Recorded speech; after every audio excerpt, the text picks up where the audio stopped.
Isinama ako bigyan ng babae sa check-up. Nang lumabas siya para bumili gamot, may nabulong sa aking ang nurse. Huwag nang magatubili, umalis ka na abang maga. Kinabukasan, natuklasan ngang nanay ko ang isang bagay na hindi ko mahawakan. Ang corridors ng ospital tuwing hapon ng Sabado ay siksik ng tao, nungit may kakaibang katahimikan na nakabitin sa hangin. Nakaupo ako sa linya nga upuang panghintay, ang aking kamay ay walang malay na nakapatong sa aking malaking tiyan 5 buwang buntis na, at kitang-kita na ang aking pagbubuntis sa ilalim ng aking damit. Ang biyanang babae ko, si Aling Celia Reyes, ay nagmamadaling dumulog sa reception desk habang ang bibig niya ay walang tigil sa pag-usap. Huwag kang gumalaw diyan, anak. Aalagaan ko ang lahat, sinabi ng doktor na kailangan nating mag-ingat ng mabuti para sa apo ko. Matamis ang kanyang tinig habang nagmamadali siyang patungo sa botika. Ngumiti ako habang tinitignan ang kanyang likod. Mula nang malaman nila ang aking pagbubuntis, mas maingat pa siya sa aking pag-aalaga kaysa sa sarili ko. Sinabing lahat na swerte ako may asawang nagmamahal ng buong puso at pamilyang turing sa akin ay tunay na anak. Nalulunod ako sa mga masasayang pag-isip nang biglang lumapit ang isang batang nurse. Nagmamadali siya, mabilis na tumingin sa paligid, at biglang yumuko palapit sa akin para bang may pinupulot sa sahig. Amoy ng disinfectant ang dumampi sa aking ilong, at pagkatapos ay isang dinig, mahinging tulad, na hingunit sapat na para tumagos sa aking tainga. Huwag nang magatubili, umalis ka na habang maaga pa. Namanhit ang aking mga tainga, naninigas ang buong katawan ko, ang ngiti sa aking labi ay biglang nawala. Hindi pa ako nakakabawi ng diwa ng tumayo na ang nurse, nagmadaling lumayo at nawala sa karamihan ng tao na parang hindi siya narito kailanman. Anong nangyari? Tanong ko sa sarili, natamaan ba ang aking puso, mali ba ang narinig ko? Kaninang umaga lamang, habang natutulog-tulog pa ako, dinalang ang aking asawa si Daniel Cruz ang isang mangkok mainit na lugaw sa aking kama. Malambing niyang hinagot ang aking buhok. Gising na, mahal. Kumain ka muna. Mahalaga kayong dalawangang aming munting anak. Gaano ako kasaya nun? Si Daniel ang aking unang pag-ibig at nag-isang lalaki sa aking buhay. Mabait, matalino, at lagi niyang inilalagay ang pamilya sa lahat. Punong-punong tawanan ang bawat kainan sa bahay. Si Aling Celia naman napakahusay niyang magluto, at sinabi niya na hindi niya ako hahayaang mag-alab ngang kahit isang daliri habang nagdadala ako ngang kanyang apo. Ngunit biglang naalala ko ang hapon ng kagabi. Habang masaya kaming nag-uusap, biglang lumingon si Aling Celia sa akin nang may walang malasakit na tono. Narinig ko, anak, na muling tumaas ang presyong lupang ibinigay ng nanay mo sa iyo sa sentrong lungsod. Swerte ka talaga, may mabuting asawa ka at may napakagandang manapa. Ingatan mo iyang titulong ang lupa, ha? Noon, naisip ko na biro lamang iyon ng biyenana. Ngunit ngayon, ang masalitang iyon ay inuulit sa aking isipan kasabay ng bulong nurse. Ang lupang iyon ay regalo ng nanay ko bago kami ikasal na kakahalaga ng halos 10 milyong piso. Sinabi niya na iyon ang aking pundasyon, ang aking sandigan para sa hinaharap. Anong nasa isip mo riyan? Hinila akong tinig ni Aling Celia sa katotohanan. Nakatayo na siya sa harapan ko, may hawa na gamot, at nagtataka. Wala pong mahalaga, nanay. Nag-isip lang po ako kung anong masarap na lulutuin ko ngayong gabi para sa ating lahat. Huwag mo nang abalain ang iyong sarili. Ang tungkulin mo ay magpahinga. Baka mag-alala pa si Daniel. Tinulungan niya akong tumayo, kamay sa kamay. Napaka-intimong pakiramdam. Ang init mula sa kanyang palat ay dumating sa akin. Ngunit bakit may malamig na tigang na dumadaan sa aking likod? Lihim kong tinignan ang kanyang mukha. Ang ngiti niya ay mainit pa rin. Ang mata niya ay magiliw pa rin. Lahat ay ganon pa rin, ako lamang ang may bagabag sa puso. Natamaan ba talaga ako? O may nakakatakot na sikreto sa likod ng masayang mukha ng aming tahanan? Lumipas ang sasakyan sa kalsada. Si Aling Celia ay nakaupo sa tabi ko, walang tigil sa pag-usisa, nagtatanong kung pagod ako, nagbibigay ng babala na mag-ingat sa paglalakad. Sumagot lamang ako ng mapagpapalinlang, Ang aking isip ay blanko, ang bulong nurse ay patuloy na umaling-aungaw. Pagsapit namin sa bahay, nahihintay si Daniel sa pintuan. Madaling lumapit sa akin, punong mapakalala ang mukha. Kumusta na ang check-up? Anong sabing doktor? Pagod ka ba?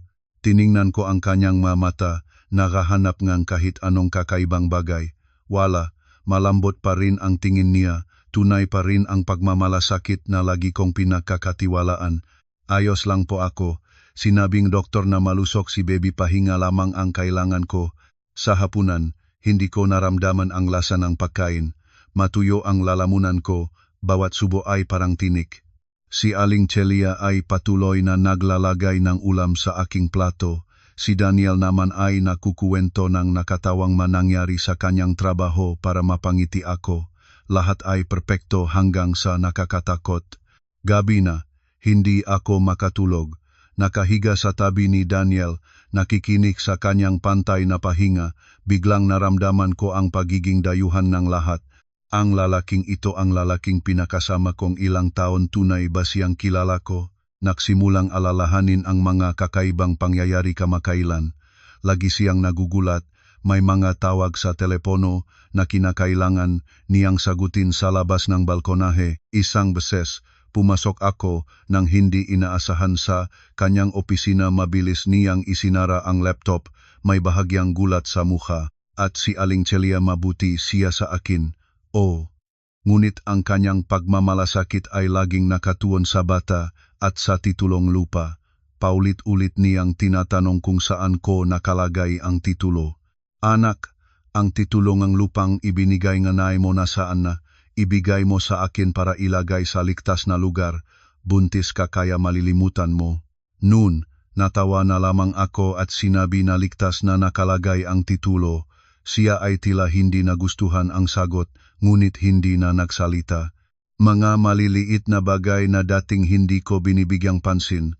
Ngunit ngayon, kasama ang babalang nurse, isang nakakatakot na larawang bumubuo sa aking isipan. Lagi na bang nagmamadali sa paghatol ang aking isip, o may nakatagong katotohanan sa likod ng lahat ng ito? Maingat na tinanggal ang kamay ni Daniel sa aking katawan, tahimik akong bumaba sa kama, lumabas ako sa balkonahe. Ang lamig ng gabi ay nagpanginig sa akin. Anong gagawin ko? Sa gitnang gulong aking isipan, biglang naisip ko ang isang tao, ang tanging tao sa buong mundo na mapagkakatiwalaan ko ng buong buo. Ang tanging taong sapat na lakas at talino para tulungan ako, ang nanay ko. Inilabas ko ang telepono. Lumitaw ang kanyang mukha sa listahan ng mga kontakt. Nag-atubili ang aking daliri sa taas ng pindutan ng tawag. Hating gabi na, mabababalisa ba siya? Ngunit natalo ng takot ang lahat ng pag-aalangan. Huminga ako ng malalim, naktipon ng lakas ng loob, at pinindot ang tawag. Isang beses lamang tumunog ang telepono nang nasagot ito sa kabilang dulo. Ang boses ng nanay ko ay lumakas, mainit at pamilyar tulad ng dati, kahit halos 1:00 ng madaling araw. Carla, bakit ka tumatawag sa oras na ito? Hindi ka makatulog? Sa pagdinak kanyang boses, lahat na pader na aking pinaksikapang itayo ay biglang bumaksak. Bumuhos ang aking luha, walang mapihilang dumaan. Nanay, takot na takot ako. Kalma ka. Agad na naging seryoso ang kanyang boses, ngunit walang panik. Huminga ka ng malalim. Nandito na ako. Anong nangyari? Ang kanyang katahimikan ay tulad ng malamig na tubig na bumaksak sa aking nagliliyap na isipan. Sinubukan kong huminga at inisa-isa ko sa nanay ko ang lahat, mula sa bulong nurse hanggang sa aking mga pagdududa tungkol sa kaugali ni Daniel at Aling Celia. Sa kabilang dulo, tahimik. Ang katahimikang iyon ay mas nakakatakot kaysa sa anumang pagaway. Nanay, naririnig mo ba ako? Naririnig kita. Malamig at matalas ang boses niya ngayon, tulad ng talim ng kutsilyo. Pakinggan mo ako, Carla. Mula ngayong sandali, kailangan mong maging ganap na kalmado, mag-act na parang walang nangyari, maging masayang manugang, naiintindihan, pero paano ko magagawa iyon? Takot na takot ako, hindi ko na sila matingnan ng diretso. Kailangan mo. Kung magpakita kang takot, agad silang magdududa. Buntis ka, hindi mo maaring kumilos ng pabigla-bigla. ligtas ka, ligtas ang iyong anak. Ang dalawang salitang iyong anak ay nagising sa akin. Tama iyon, hindi na ako nag-iisa. Kailangan kong protektahan ang aking anak. Anong gagawin ko, nanay? Wala. Matulog ka at subukan mong mahimbing. Bukas, gising ka ng parang normal ang lahat. Ang natitira ay akin na ang bahala. Ang boses ni nanay ay puno autoridad na hindi mapangangatwiranan. Siya ay isang matagumpay na negosyante na nakapagpapalakat ng sariling kumpanya sa loob ng maraming taon. Ang katapatan ay naingatan niya sa kanyang dugo. Magpapadalay kong tao para alamin ang lahat mula sa nurse hanggang sa pamilya ng iyong asawa, walang detayeng makakalusot. Oh, nanay, magaling. Huwag kalimutan, ang aming anak ay hindi basta-bastang tinatakot. Pagkatapos ibaba ang tawag, medyo gumaan ang aking puso. Ang takot ay nandun pa rin, ngunit hindi na nito nalalamon ang buong pagkatao ko. Sa lugar nito ay isang naglalagablab, nagalit at isang mabagal na pagpapasyang bumubuo. Tama ang nanay ko. Kailangan kong mag-artista, kailangang maging pinakamahusay na artista. Sa palabas na ito, kailangan kong manalo. Bumalik ako sa kwarto, dahan-dahang humiga sa tabi ni Daniel. Natutulog pa rin siya, walang alam sa anumang bagay. Tiningnan ko ang kanyang mukha, ang taong mahal na mahal ko noon ng buong puso, at nagtatanong sa sarili kung saan nandun ang tunay niyang pagkatao. Kinabukasan, gumising ako na may mamamaga ang mamata, ngunit pinagsikapang mag-ayos upang itago ang pagod. Bumaba ako at si Aling Celia ay may inihanda ng maluwag na agahan. Gising na ang manugang ko. Halika at kumain. Niluto ko ngayong umagang lugaw na may kanduli, napakabuti para sa iyo. Ngumiti ako, isang ngiti na naramdaman kong matigas sa aking mga labi. Salamat, nanay. Bumaba si Daniel mula sa itaas, nakasuot ng malinis na barong Tagalog. Lumapit siya at halik sa aking noo. Kumain ka ng masarap, mahal. Maganda ba ang tulog mo kagabi? Napakaganda. Sagot ko, pinagsikapang hindi tumingin sa kanyang mga mata. Sa pagkain, nagpasya akong subukan ang isang maliit na pagsubok. Ikaw ba, stress ka sa trabaho ngayon? Mukhang pagod ka palagi. Minsan pa ngang nagigising kang biglaan sa kalagitnaan ng gabi. Natigil si Daniel, hawak ang tinapay na papasok sa bibig. Saglit lang, nakangiti siyang nag-awkward. Naku, normal lang iyon, mahal, maraming trabaho sa katapusan ng taon. Huwag kang mag-alala. Malinaw na iniwasan niya ang paksa. Ngunit bago pa ako makakadagdag ng tanong, malakas na nilagay ni Aling Celia ang kanyang kutsara sa mesa. Isang tunong ng tuyong kahoy na tumatagos sa katahimikan. Hayan, mag-aalala ka pa sa kanya. Lalaki ang bahala sa malaking bagay. Anong alam ninyo? Kumain ka na lang at mag-ingat sa aking apo. Ang lalaki ay nagtatrabaho, pag-uwi niya, pahinga ang gusto niya, hindi nga walang kwentang tanong. Tinamaan akong bawat salita tulad ng karayom sa dibdib. Nararamdamang hinahamak at ininsulto. Nasusunog ang aking mukha sa galit. Kumapit ang aking makamao sa ilalim ng mesa. Lumingon ako kay Daniel, umaasang may depensa mula sa kanya. Ngunit hinayaan niya. Ibinaba niya ang kanyang tingin at tahimik na kinain ang natitirang pagkain sa kanyang plato, para bang ang sinabi ng kanyang nanay ay natural at katotohanan. Ni isang salita ang hindi niya sinabi para sa akin. Ni isa, ang kapaligiran sa hapagkainan ay biglang naging nakakainis. Nang makita ni Aling Celia na tahimik ako, inubo siya at bumalik sa mapagmahal niyang kilos. Naglagay ng malaking piraso ng isda sa aking plato. Kumain ka, anak. Kumain ka ng marami. Ang aking pag-aalala ay para sa kalusugan ng dalawa sa inyo. Huwag kang makialam sa usapin ngang magalalaki. Iyon ay tulad ng isa pang hampas sa aking mukha. Nilunok ko ang galit at yumukod. Opo, nanay, naintindihan ko. Natapos ang hapunan sa mabigat na katahimikan. Nagmadali si Daniel sa trabaho. Naiwan akong nag-isa sa malawak na sala, mas nangangarap at nalilito kaysa kailanman.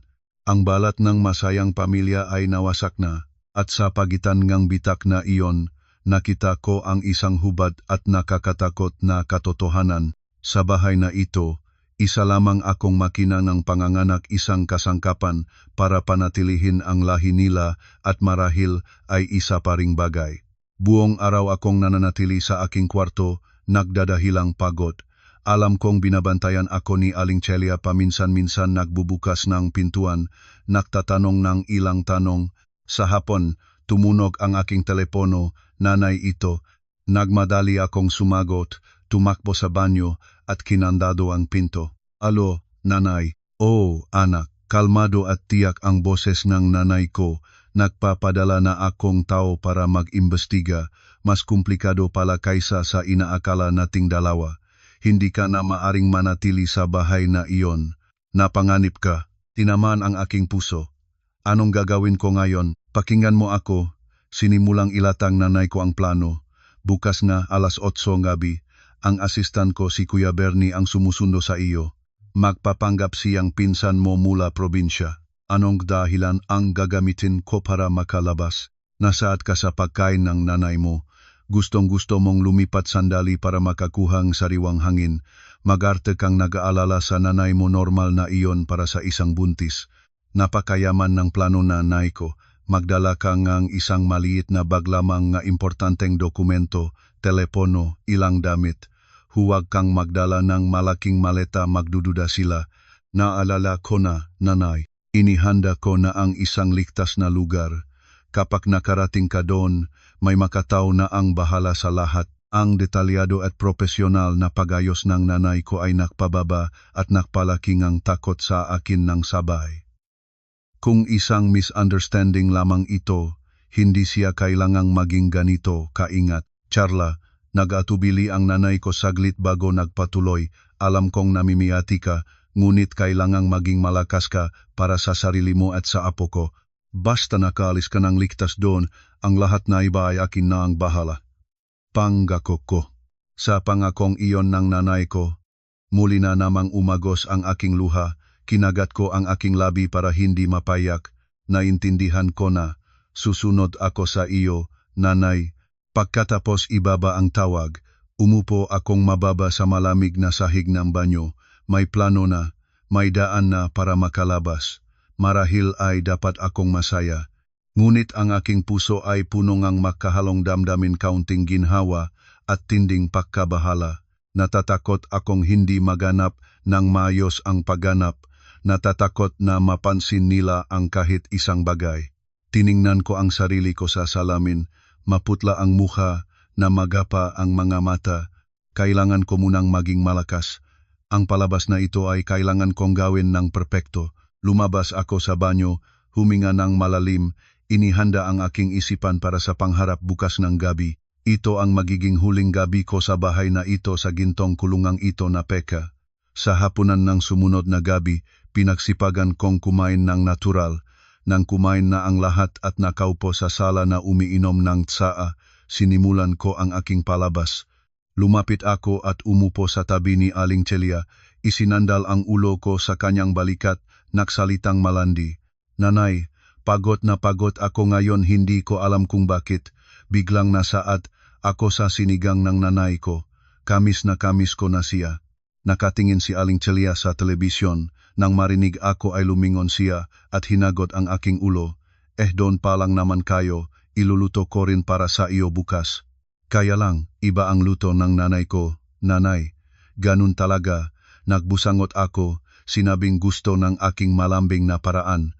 Puwede ba akong pumunta sa kanila ng ilang araw para makapagpahinga at makakuha ng iba't ibang pagkain tulad ng inaasahan ko? Nagpakita agad ng pagdidisgusto si Aling Celia. Umupo siyang tuwid, nag-angat ng kilay. Bakit pa doon? Hindi ba't maayos ang pag-aalaga ko sa iyo dito? Buntis ka, nakakapagod ang pagbiyahe. Maapektuhan ang aking apo. Namuo ang luha sa aking mamata. Lumingon ako kay Daniel, ang mamatang nagmamakawa. Kuya Daniel, inihanda ko na ang aking sarili na magalitan din siya at maya pa ng ilang sandali. Ngunit hindi biglang ibinaba ni Daniel ang diaryo at ngumiti. Hayaan mo siya, nanay. Kung nasaad siya, payagan siya. Mabuti para sa kanya ang makita ang kanyang nanay. Nagulat ako. Nagulat din si Aling Celia. Anong sinasabi mo, Daniel? Nagdadala siya ng apo mo. Ilang araw lang naman, nanay. Uwi rin siya agad. Wining ni Daniel sa akin. Tama ba, mahal? Malamig. Nalamigan ang aking likod. Sumang-ayon siya ng napakabilis. Napakabilis ng bilis, kakaibang kabilis. Ang ngiti at wink niya ay hindi ko maintindihan kung bakit ay nakpagulo sa akin. Parang pakikisa, parang pahintulot mula sa isang taong mataas ang posisyon. Parang gusto niya akong makaalis. At maingat na pinayagan akong umalis. Nang makitang pumayag ang anak niya, si Aling Celia ay hindi na nagsalita, nagdilim lamang ang kanyang mukha at tumalikod papaakyat ng hagdan. Lumapit si Daniel, umupo sa tabi ko, niyakap ako. Nakita mo, lagi kitang pinipili. Bukas ikita ko na sa bahay nanay mo. Hindi na kailangan, kuya. Makiep na lang ako, magtatrabaho ka pa. Tumango siya, walang anumang pagulit ng alok. Magsaya ka, tawagan mo ako araw-araw ha. Niyakap niya ako ng mahigpit, isang mahigpit na yakap, bumubulong sa aking tainga. Umuwi ka agad, mahal. Malamig tulad ng yelo ang pakiramdam ng yapos na iyon. Alam kong ito ay hindi paghinto ng isang asawang nagmamahal. Ito ay isang pagtataboy na punong plano. Eksaktong alas 8 energy gabi, tumunog ang doorbell. Tumayo si Daniel para sagutin ito. Nakatayo ako sa hagdan. Tumitibok ng malakas ang puso. Pumasok ang isang lalaki na kapwatanda ni nanay. Simpleng suot, may daladalang basket ng prutas mula probinsya. Si Kuya Bernie ang asistan ng nanay ko. Magandang gabi po sa inyong lahat. Ako si Bernie, pinsan ni Carla. Pumunta lang po ako sa lungsod para sa kaunting lakat, kaya sinubukan kong bumisita sa kanya. Natural ang pagganap ni Kuya Bernie. Magilif na tinanggap ni Daniel ang bisita. Bumaba rin si Aling Celia mula sa itaas at ngumiti sa bisita. Pagkatapos ng ilang pangungusap, masayang nagpahayag ako, Kuya Bernie, mabuti at narito ka. Plano ko naman sana pumunta sa nanay bukas. Pwede ba akong sumabay sa iyo ngayong gabi? Tumango si Kuya Bernie. Sige naman, Carla. Alis din naman akong gayon. Handa ka na ba? Hindi nagustuhan ni Aling Celia, ngunit dahil may bisita at pinsan ko pa ito, hindi siya makapagsalita. Lumingon siya sa akin, may ibig sabihin ang tingin. Si Daniel naman ay nagpanatiling ang magili niyang ugali hanggang sa dulo. Sige, umalis ka na. Bibisita naman doon ang puso mo. Alagaan siya. Kuya Bernie, buntis ang asawa ko. Kinuha ko ang aking maliit na bag-ilang damit at mahalagang dokumento, lamang ang laman at nagpaalam sa lahat. Habang umaalis, si Aling Celia ay kumutop lamang ng isang beses at tumalikod. Si Daniel naman ay sinamahan ako hanggang sa pintuan. Ibinukas niya ang pintong sasakyan para sa akin at bago isara ay yumuko siya at bumubulong sa aking tainga. Umuwi ka agad, mahal. Tumango lamang ako, hindi na nakatingin ng diretso sa kanyang mga mata. Gumalaw ang sasakyan, lumingon ako sa bintana, nakatayo pa rin si Daniel kumakaway, may ngiti sa labi. Ang bahay ay nagniningning sa liwanag, ang lugar na once ay inakala kong aming tahanan, dahan-dahan ang lumayo, lumiliit at nawala sa likod ng isang kurbada. Sa eksaktong sandaling iyon, lahat ng damdamang pinigil ko sa loob ng 2 araw ay biglang naputok. Hindi na ako makapigil ng luha. Itinago ko ang mukha sa aking makamay, nanginginig ang mga balikat. Maalaala ngang kaligayahan, matamis na mga salitang pag-ibig ni Daniel ngayon ay parang mga biyak na bubok na pumapata sa aking puso. Kaligayahan, pamilya, lahat ito ay isang palabas at ako ang naiveng pangunahing artista sa palabas na iyon. Si Kuya Bernie, nakaupo sa upuan ng driver, ay tahimik lamang na nag-abot ng isang kahon ng tisyu, walang isang tanong. Ang kanyang katahimikan ay lalong nagpapasalamat sa akin. Binigyan niya ako ng pagkakataong umiyak, ibuhos ang lahat ng sakit at pagtataksil. Umiyak ako ng matagal hanggang sa wala na akong luha. Nang pumasok ang sasakyan sa sentro ng lungsod, dahan-dahan akong tumayo ng ulo, tiningnan ko ang aking pagod na mukha sa refleksyon ng bintana. Tumigil ang luha. Sa lugar nito ay isang kahimigan na nakakatakot ang kalamigan. Kailangan ko ang katotohanan. Kahit gaano ito kachan cruel, kailangan ko itong harapin. Ang sasakyan ay hindi patungo sa bahay nanay ko kundi kumanan sa isang mataas na gusaling nakatayo ng nag-isa sa sentro ng lungsod. Pinababa ni Kuya Bernie ang sasakyan sa B3 basement, isang lugar para lamang sa mga may sariling penthouse. Kinokontrol ang lahat sa pamamagitan ng smart card at may seguridad na bukas ng 24 na oras. Nakarating na po tayo, Carla. Lumabas akong sasakyan, sinundan si Kuya Bernie papasok sa isang pribadong elevator. Diretso itong umakyat sa ika-45 na palapag, ang pinakamataas na palapag ng gusali. Pagbukas ng pintuan ng elevator, naghihintay na ang nanay ko. Sa pagkakita ko sa kanya, hindi na ako makapigil, nagpunta ako sa kanya at niyakap siya ng mahigpit. Nanay, niyakap niya ako ng mahigpit, mainit na yakap. Tahimik niyang pinalo ang aking likod. Magaling, huwag nang umiyak. Nandito na ang nanay mo, walang makakasakit sa iyo at sa apo ko. Ang masalitang iyon ng nanay ko ay tulad ng isang gamot na agad nagpawala ng bagabag sa aking puso. Pumigil akong umiyak at sumunod sa kanya papasok sa apartment. Napakalaking ang lugar, magarbo ang disenyo ngunit maayos at maginhawa. Lahat ay inihanda na pagkain at inumin sa refrigerator. Mga pangangailangan ng isang buntis, maligo ka at magpahinga muna. Nagluto akong sopas para sa iyo, kumain kang init. Pagkatapos maligo, mas malinaw ang aking isipan. Nakaupo ako sa mesa, kinain ang sopas na niluto nanay ko, naramdaman ang init na kumakalat sa buong katawan ko. Katahimikan ang nanay ko, hindi siya nagtatanong tungkol sa nangyari. Alam niyang kailangan kong oras para maging kalmado. Nang maubos ko ang sopas, nagsalita ang nanay ko. Alam kong magulo ang isip mo, Carla. Ngunit may ilang bagay na kailangan mong malaman. Ibinigay niya sa akin ang isang tablet. Sa screen ay isang detalyadong profile. Ito ang impormasyon tungkol sa nurse na nagbabala sa iyo. Ang kanyang pangalan ay Marichel, ang kanyang kapatid na babae ay namatay, 3 taon na ang nakalipas sa isang mahirap na panganganak sa ospitang iyon. Ang nagsagawa nga operasyon ay ang kasalukuyang Chief ng Obstetrics Department. Napalakad ang aking hininga.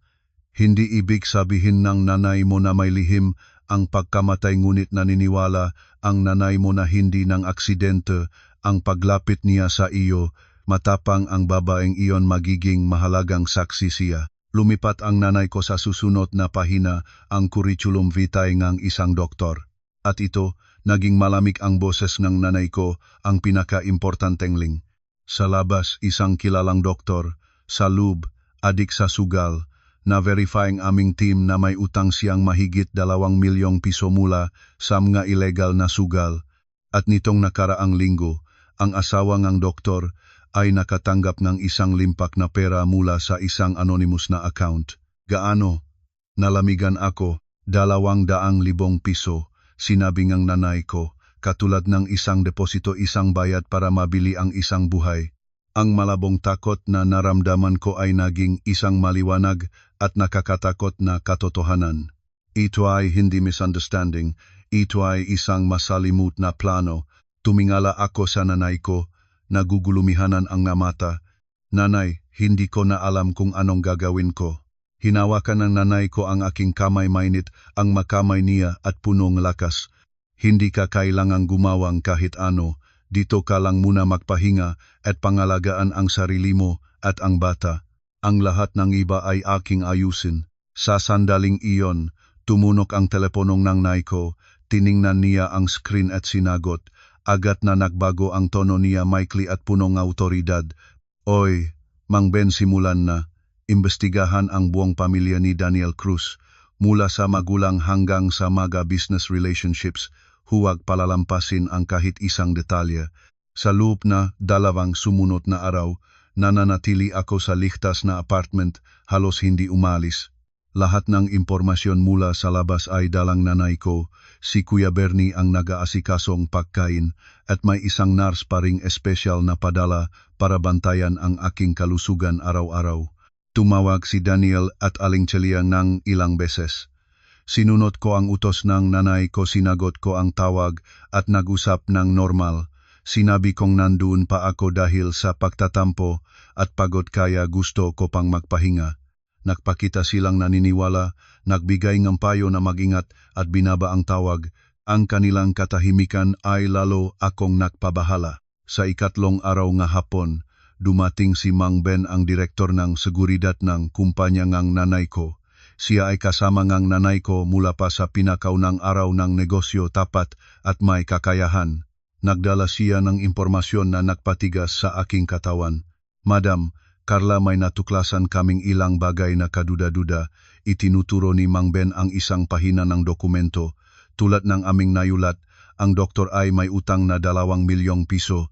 Ngunit ang mas mahalaga, natuklasan namin na ang nagpapawatang sa kanya ay isang kilalang kriminal na may koneksyon sa malaking illegal na sugal.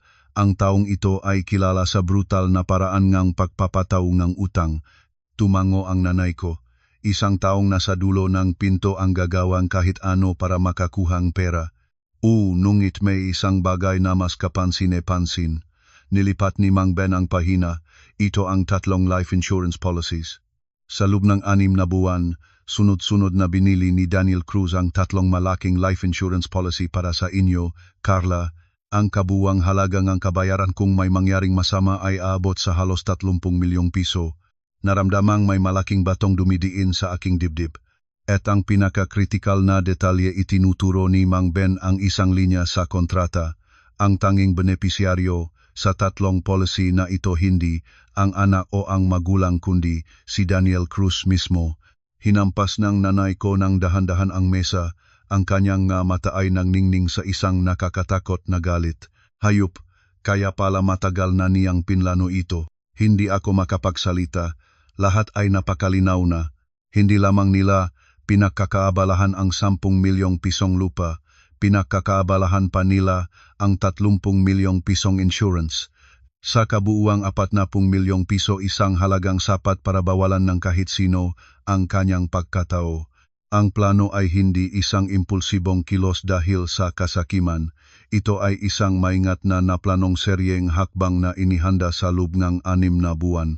Sa loob ng 6 na buwang iyon, niyayakap pa rin niya ako tuwing gabi, sinasabi ang mahal kita tuwing umaga, ngunit sa kanyang isipan, lagi niyang pinaplano ang araw ng aking kamatayan. Mang Ben, nagsalita ang nanay ko, malamig ang boses, patuloy na mag-imbestiga. Gusto kong malaman kung sino ang nasa likod ng utang ng doktor. Gusto kong malaman kung saan galing ang 200,000 pisong iyon. At pinakamahalaga, bantayan ang bawat kilos ni Daniel. Gusto kong malaman kung saan siya pumunta, anong ginagawa, sinong nakikilala niya. Opo, Madan. Hindi pa naalis ng matagal si Mang Ben nang tumunok muli ang telepono ng nanay ko. Madam, may tao mula ospital na gustong makita si Carla. Ang nurse na si Maricel. Nagkatinginan ang nanay ko at ako. Hayaan siyang pumasok. Ilang sandali, pumasok si Maricel, nakasuot pa rin kanyang nurse na uniforme. Maputla ang mukha, punong pagbabala at takot. Sa pagkakita niya sa akin, agad siyang napayak. Carla, salamat sa Diyos, ligtas ka pa. Ilang araw na hindi ka bumabalik para sa check-up, nabahala ako. Salamat, Maricel. Hinawakan ko ang kanyang kamay. May utang ang buhay ko sa iyo. Ngunit paano mo nalaman na nandito ako? Lihim akong naglagay ng tracker sa bag mo noon sa ospital. Nagsalita si Maricel nang mababa ang boses. Natatakot ako na may mangyari sa iyo, patawad na kumilos ako ng ganun. Hindi tama ang ginawa mo, ngunit may dahilan ka ba para dito ng ganitong pagmamadali? Huminga ng malalim si Maricel at ibinigay sa akin ang isang telepono. Panorin mo ito ang nakunan ko sa opisina ng doktor ngayong umaga. Habang kinukuwento ni Nanay at Maricel, biglang tumunog ang aking personal na telepono. Si Daniel. Tiningnan ko ang nanay ko. Tumango siya, sagutin ko. Huminga ako ng malalim, pinindot ang sagot at pinindot ang speaker. Mahal, kumusta ka na? Bakit ngayon pa lang sumagot sa tawag ko? Nag-aalala ang lahat sa inyo rito. Malambot pa rin ang boses niya tulad ng dati. Pagod ako kaya maraming tulog. Mayos ang pag-aalaga ng nanay ko. Huwag kang mag-alala. Ganon ba? Mabuti. Maikli ang sagot niya. Hanggang kailan ka doon? Si nanay ay palaging nagtatanong tungkol sa iyo. Paparating na ba kita bukas? Bago pa ako makasagot, kumawe ang nanay ko ng negatibo. Marahil ilang araw pa, kuya, nagsusuka pa rin ako ng grabe. Okay na ako kung matutulog, mamaalam na ako. Nagmadali akong ibaba ang tawag bago pa makapagsalita si Daniel ng higit pa. Ngunit ilang sandali lamang tumunog muli ang telepono. Si Aling Celia na ngayon. Ayaw kong sagutin, ngunit kumaway muli ang nanay ko sagutin ko. Pagkasagot, agad na dumating ang malakas na boses ni Aling Celia, walang tanong kahit isang salita. Nasaan ka na, Carla? Ilang araw na nang hindi mo mukha nakikita. Alam mo bang nag-aalala ang lahat dito? O pinagpapala ka bang nanay mo kaya nakalimutan mo na ang pamilya ng asawa mo? Gustong-gusto kong sumagot ng matapang. Ngunit inilagay ng nanay ko ang daliri sa labi katahimikan. Nilunok ko ang galit, nagsalita ng mababa. Nanay, pagod pa rin ako kaya gustong-gusto kong magpahinga sandali dito. Uuwi na agad ako pagkatapos. Pagpapahinga, nagdadala ka nga po ko. Kailangan mong nandun sa bahay para maasikaso kita. Hanggang bukas ng gabi kung hindi bumalik, huwag nang sisihin ang aking sarili. Binaba niya ang tawag bago pa ako makasagot, nanginginig sa galit. Nanay, nakita mo, napakawalang galang nila. Ngumiting ang mapurol ang nanay ko. Simula pa lamang ito, anak, tingnan mo ang video. Binuksan ni Marichel ang video sa kanyang telepono. Medyo gumagalaw ang kuha ngunit malinaw ang tunok kinunan sa puwang ng pinto. Naroon ang loob ng opisina ng doktor. Ang doktor ay pabalik-balik. May kakaibang pagbabala sa mukha. Pagkatapos ay pumasok si Aling Celia. Anong nangyari na? Tanong niya. Salitang masangsang. Ilang araw na. Bakit wala pang gala? Pinunasan ng doktor ang pawis sa noo. Matiyaga. Ang batang babae ay hindi na bumabalik para sa check-up. Wala akong pagkakataon. Kung wala, gumawa ng pagkakataon. Hinampas ni Aling Celia ang mesa. 200,000 piso na ang natanggap mo at ganyan ang ginagawa mo. Gusto mo bang ayusin ang 2,000,000 pisong utang mo o hindi? Alam ko, nag-agaw tinig ang doktor. Baka pwede akong tumawag at sabihing may problema sa mga resultang test kailangan niyang bumalik agad. Tama, dalawin siya sa ospital. Sa pagkakataong ito, kailangan na ito matapos malakas na dosis para magmukhang pagkabigo ng puso dahil sa mahinang katawan. Sapat ba ang naiintindihan mo? Nagutos si Aling Celia. Oo, naiintindihan ko. Doon natapos ang video. Lumubog ang kwarto sa katahimikan. Nakatayo ang buong katawan ay malamig na yelo. Hindi lamang gusto nilang patayin ako, gusto nila ng isang kamatayan na magmumukhang medical accident, isang kamatayan na walang makakapag-suspect. Sa sandaling iyon, natanggap ngang aking telepono ang isang mensahe. Si Aling Celia ang nilalaman ay isang linya lamang, lahat ng letra ay malaki, puno ng kapangahasan at pananakot. Nasaan mo na dinala ang apatit ko? Akala mo ba pwede kang magtago? Bumalik ka ngayon kung hindi. Ang kanyang maskara ay nahulog na ng tuluyan. Tinitigan ko ang mensahe. Ang takot sa aking puso ay nawala ng tuluyan sa lugar nito ay isang nagliliyap na galit. Tumingin ako sa nanay ko. Ang aking mamata ay wala na pang kahinaan. Nanay, anong susunod? Tiningnan ng nanay ko ang aking mukha. Pagkatapos si Marichel, ang kanyang mata ay kumislap ng isang matalas na kislap. Ngumiti siya, isang malamig na ngiti. Gusto nila kang pumasok sa ospital kaya pumunta ka sa ospital. Sinabi niya, gusto nila nega palabas makikisa tayo sa palabas nila.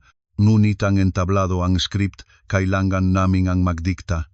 Sa ligtas na apartment, nakaupo akong katapat si Marichel ang nurse na nagligtas ng aking buhay. Tahimik na naghanda ng tsaa ang nanay ko para sa kanya. Pagkatapos maging kalmado, sinimulan ni Marichel ang kanyang kwento.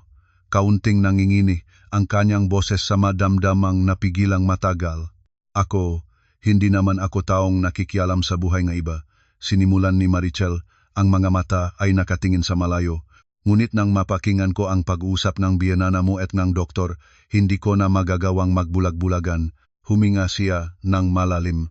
3 taon na ang nakalipas. Ang kapatid ko rin ay namatay sa ospitang iyon sa isang cesarean operation. Tinamaan ang aking puso. Hinawakan ko ang nanginginih niyang kamay. Ang nagsagawang operasyon ay ang doktor mismo. Nagpatuloy si Marichel. Nagsimulang mag-alulong ang luha. Ang kapatid ko ay malusog. Normal ang pagunlat ng baby. Ngunit pagkatapos ng ilang oras sa operating room, inabisuhan kaming nagkaroon siya ng komplikasyon amniotic fluid embolism hindi na niya nalampasan. Ang baby ay naligtas ng may samba. Tinukoy ng ospital na ito ay isang nakalulungkot na medikal na aksidente, isang panganib na hindi mahuhulaan. Ang aming pamilya ay naluksa nun, naniniwala sa sinabi nila. Ang boses ni Marichel ay punong kapaitan, ngunit hindi ako naniniwala. Kilala ko ang kapatid ko, maingat siya, malusog. Palagi akong nakakaramdam na may nalilihim sa likod ng kanyang pagkamatay. Kaya naman, bulong ko. Oh, tumango si Marichel. Ang kanyang mga mata ay nagningning ang kahangahangang determinasyon. Nagpasya akong makaral na nursing, nag-apply para makapag-training at makapagtrabaho sa ospitang iyon mismo.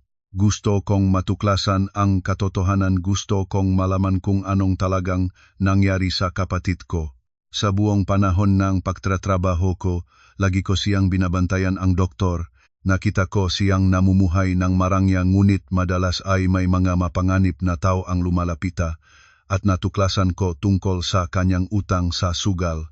Nang araw na iyon, nang makitang pumasok ang biyanana mo sa opisina niya, nakaroon akong masamang kutop. Lihim akong naghintay sa labas at nakinig. At ang narinay ko ay kapareho, kapinahinalang ko sa loob ng 3 taon isang plano para humawa ng perpektong medical na aksidente. Niyakap ko si Marichel maigi, 2 babaeng hindi kilala ang isa't isa, 2 kapalaran na nagkakaunay sa pamamagitan ng iisang sakit at iisang masamang plano. Umiyak kami ng makasama para sa kapatid na binawian ng buhay ng walang katuwiran at para sa pambihirang tapang ni Marichel. Tahimik na nagabot ang nanay ko ng tissue sa amin. Nang maging kalmado na kami, nagsalita ang nanay ko, ang kanyang boses ay puno ng paggalang. Marichel, salamat sa iyo. Hindi mo lamang naligtas si Carla at ang aking apo, ikaw ay isang napakalakas na babae. Nangangako ako na mula sa sandaling ito, ikaw at ang iyong pamilya ay ganap na mapapangalagaan. At ang katotohanan tungkol sa kamatayan ng iyong kapatid, tutulong ako sa iyo na maibalik ang katarungan. Tumingala si Marichel sa nanay ko, ang kanyang mga mata ay puno ng pasasalamat. Ngayon, patuloy ng nanay ko, makaisa tayo. Pumapayag ka ba na maging aming mata at tainga sa ospital? Ang bawat impormasyon na ibinibigay mo ay magiging matibay na ebidensya para ibunyag ang krimen nila. Walang pag-aalinlangan, tumango si Marichel ng tiyak. Pumapayag ako para kay Carla at para sa kapatid ko. Ang tapang ni Marichel ay nagdulot sa akin ng lakas.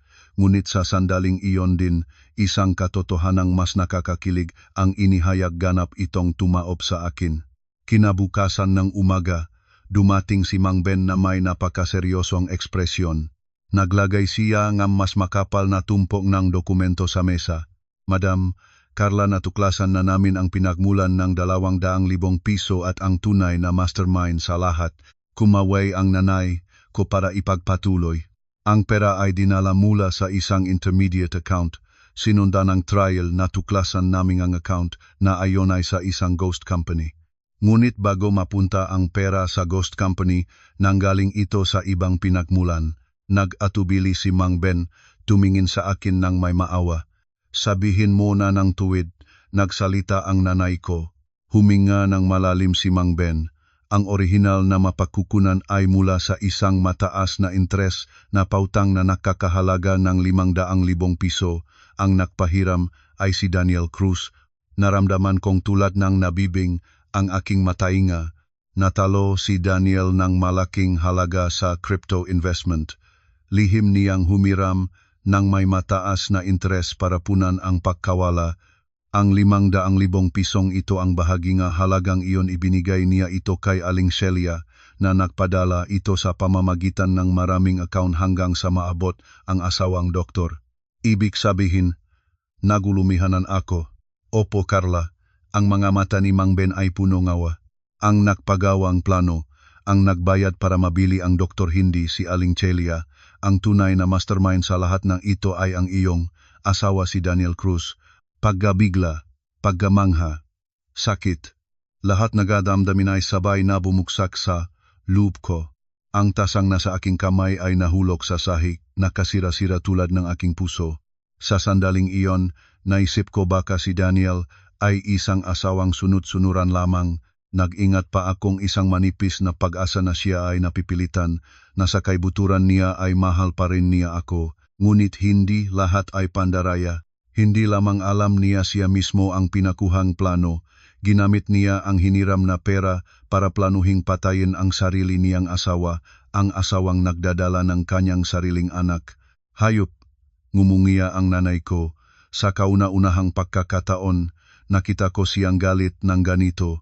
Habang ako hindi na ako makapagsalita, umagos ang luha, malaya, itinago ko ang mukha sa aking makamay, humikbi ng labis-labis.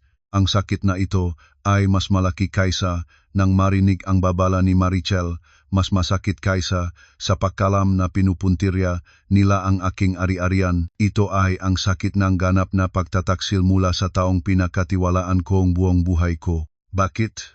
Bakit mo ako ginawa ito? Umiyak ako ng matagal hanggang sa walang naluha.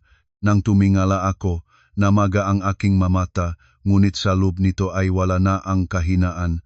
Ang sukdulang sakit ay naging malamig na galit. Tiningnan ko ang nanay ko. Ang boses ko ay palakas. Nanay, gusto kong harapin sila. Hindi na makausap ang nanay ko ng 2 araw. Sinimulan ng mawalan ng pasensya ang Magrus. Hindi nila maring hulaan na sa halip na hintayin silang akitin ako sa ospital, naghahanda na akong malakas na palabas para sa kanila. Sa hapon ngang araw na iyon, paulit-ulit na tumutunog ang kampanilyang bahay ngang nanay ko. Tumakbo ang kasambahay at nagmadaling pumarito. Ang mukha ay maputla. Madam narito ang Mangga Cruz. Nagtatalo sila sa labas en negat.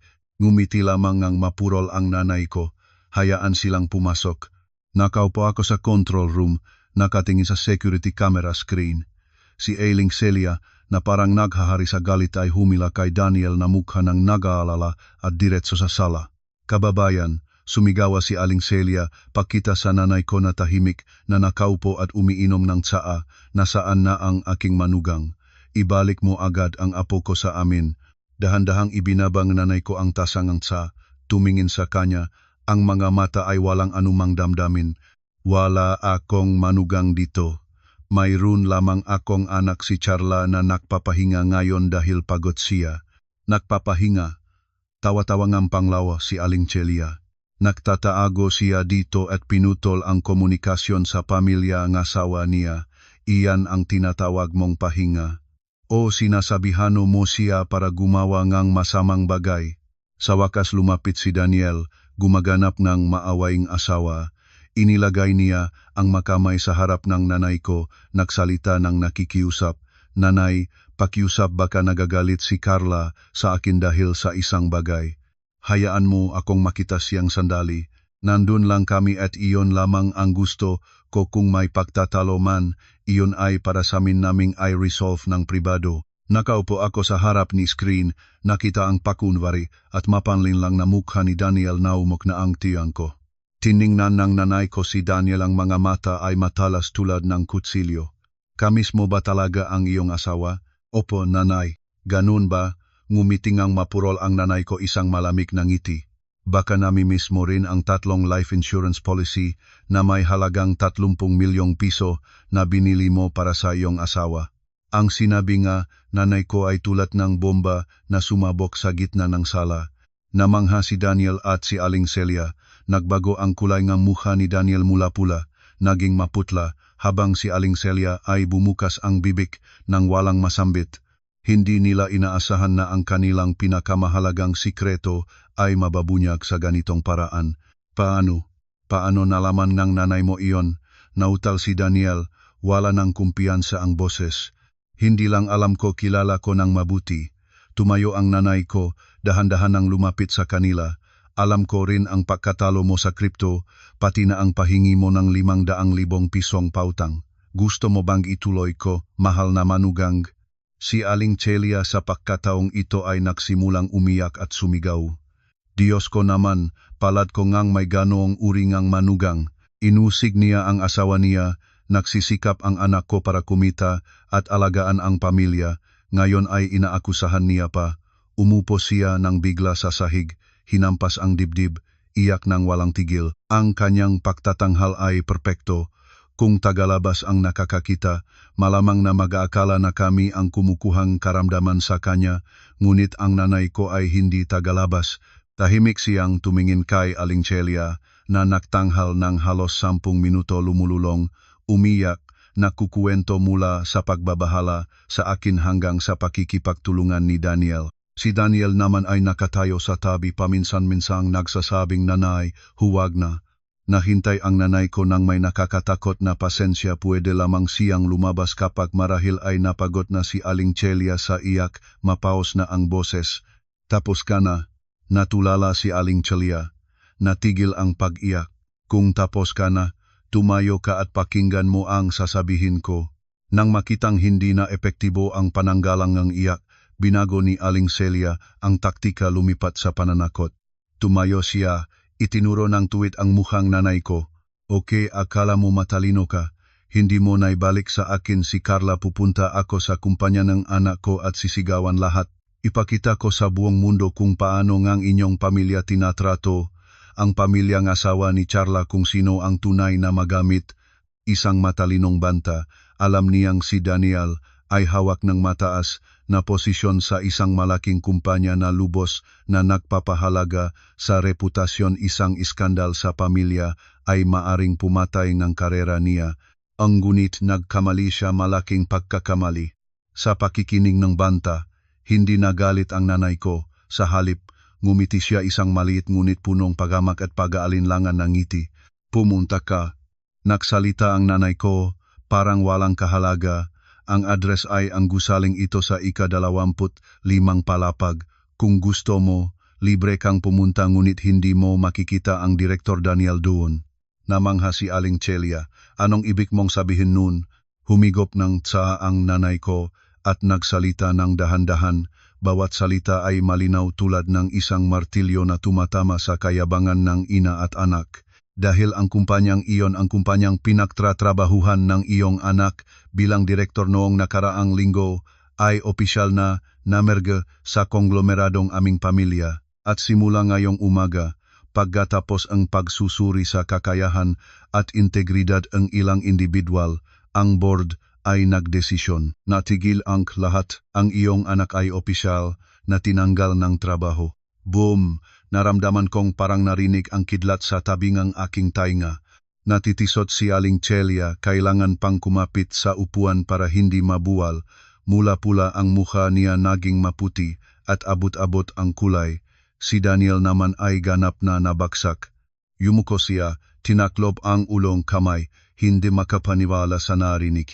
Ang kanyang ikinabubuhay, ang kanyang pride, at ang kanyang kinabukasan, lahat ay naging alikabok sa isang salitang, "Nanay ko." "Paano? Paano nangyari iyon?" Nautal si Aling Celia. "Sa mundo, walang imposible, lalo na kapag naatake ninyo ang aking anak." Punong autoridad ang boses ng nanay ko. "Ngayon ay pakiusap ko ang dalawa ninyong umuwi. Hindi ako nag-ingat ng mataong pusong lobo." Kumaway ang nanay ko sa security. Dalawang mataas na lalaki ang agad pumasok at inakay ang magina palabas. Si Aling Celia ay hindi na nagtangkang sumigaw, tahimik na pinahintulutang dalhin siyang anak niya palabas. Ang hitsura niya ay kaawa-awa. Nagsirado ang malaking pintuan, pinutol ang lahat ng ingay. Bumalik sa dating katahimikan ang sala. Lumabas ako mula sa control room, tiningnan ang nanay ko ng may admirasyon. "Tapos na ang unang bahagi," sinabi niya. "Ngayon ay panahon na para ihanda ang ikalawang bahagi." Mas kapanapanabik, Ang kamanghamanghang pagbabagsak ng nanay ko sa bahay ay lumihang isang lindol. Hindi lamang natanggalan ng trabaho si Daniel, nawalan din siya ng mukha at ng buong mundo na inakala niyang sa kanya.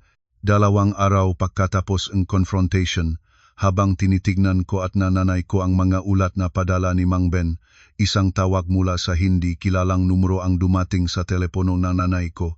Nakunot ang kilay ng nanay ko ngunit sinagot at pinindot ang speaker. Isang lalaking tinik na nanginginig at puno ng takot ang lumabas. Alo, ito ba ang numero ni Madam? Ako si Rodrigo, ang doktor mula sa obstetrics. Nagatingginan ang nanay ko at ako hindi mapigilang maging surprised. Kumawi ang nanay ko para manahimik ako at nagsalita ng kalmado. Ako nga, anong mayroon ka, Madam? Nagmamakawa ako sa inyo. Halos alulong na ang boses ng doktor. Alam ko na ang lahat. Si Daniel Cruz natanggalan na siyang trabaho. Alam kong hahantong sa pagdadamping ang lahat ng kasalanan sa akin. Siya ang nagutos sa akin, pinilit niya ako. Madam, bigyan po ninyo ako ng pagkakataon, isusumbong ko ang lahat. May mga ebidensya akong hawak. Ngumitingang mapurol ang nanay ko. Anong ebidensya? Ipaliwanag mo. Recordings. May nai-record akong lahat ng mga pagkakataong nagplano si Daniel at ang nanay niya kasama ako, pati text messages. May kopya pa akong draft na sinulat mismo ni Daniel Nagutos sa akin na gumawan peking medical records para kay Carla. Lahat ng ito ay hawak ko, huwag lang po akong isangkot sa kaso, ibibigay ko ang lahat. Isang matandang lobo ito. Alam niyang malapit nang lumubog ang barko ng Cruz, agad siyang lumipat sa ibang barko para iligtas ang sarili. Hindi siya nagsisi, natatakot lamang siya. Sige, nagsalita ang nanay ko, malamig ang boses. 1.5 oras, sa kape doon sa harapan, ang asistan ko ang sasalubong sa iyo. Kung ang nga daladala mo ay totu, isa sa alang-alang ko ang iyong pakiusap sa hukuman. Ngunit kung maglilin lang ka, alam mo na ang magiging resulta. Opo, Madam, hindi po ako magdadaya. Pagkatapos kang tawag, lumingon ang nanay ko sa akin. Nakita mo na, sa isang plano na itinayo sa pamamagitan ng kasakiman at takot, hindi kailanman may katapatan. 1 oras na ang lumipas, bumalik si Mang Ben mula sa pagtatakbo, dala ang isang briefcase.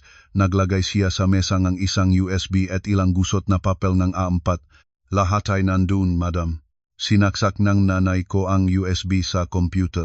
Narinig namin ang bawat salita. Ang boses ni Daniel at ni Aling Celia ay tumutunog ng malinaw sa maingat na silit pinakplanong dosis ng gamot, paraan ng pagtakip sa eksena, paano gawing natural ang aking kamatayan. Bigyan siyang malakas na dosis para magmukhang pakabigong ang puso, sabihing mahina ang kanyang katawan. Sino ang magreklamo? Ang boses ni Aling Celia ay tumutunog masama at machan cruel. Mahalaga na mabilis, huwag siyang hayaang makagawang tawag sa nanay niya. Ang matandang babaeng iyon ay napakamatalинong lobo. Ang boses ni Daniel ay nagtuloy malamig na nakakatakot. Ang aking puso ay parang muli pang winasak. Pakikinig sa boses mismo ng asawa mong mahal habang pinaplano niya ang iyong kamatayan, mas masakit iyon kaysa sa libu-libong pagsaksak ng kutsilyo.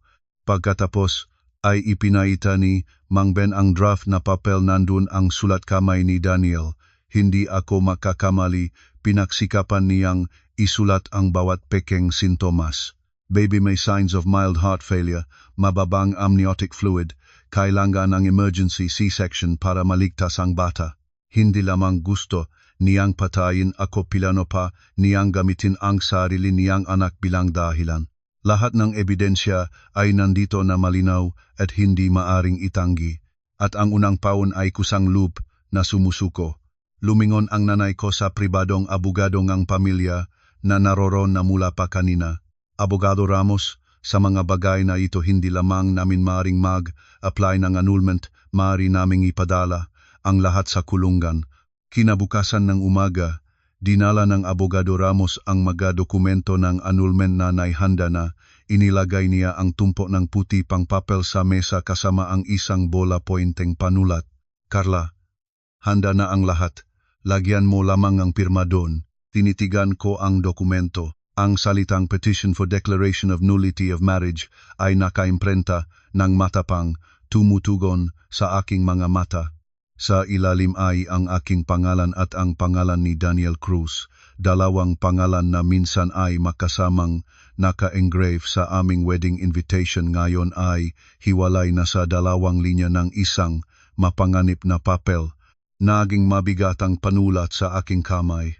Ang paglagayng pirma rito ay nangangahulugang lahat ay magtatapos.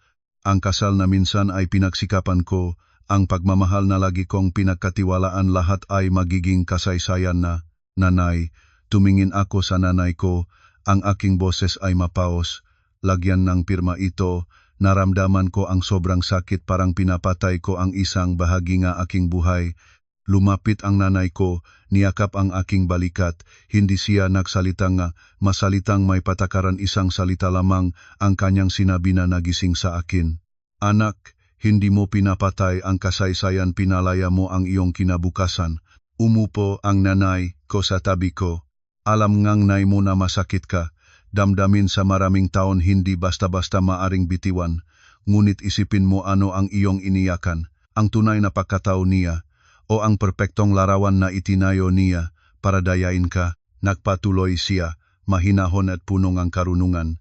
Sa buhay, may mga pagkakataon kung saan kailangan nating putulin ang isang bagay kahit masakit. Isang puno na gustong lumago ng malusok ay kailangang putulin ang mga sangang may sakit. Isang katawang gustong gumaling ay kailangang putulin ng doktor ang kanyang tumor. May mabagay na kailangang putulin kahit masakit para magsimula ang pagaling ng sugat. Ang pagpapanatiling ng tinik na lason sa puso ay nagdudulot lamang ng nana at pagkabulok. Tumingin ako sa nanay ko, ang luha ay nasa gilid na aking mga mata.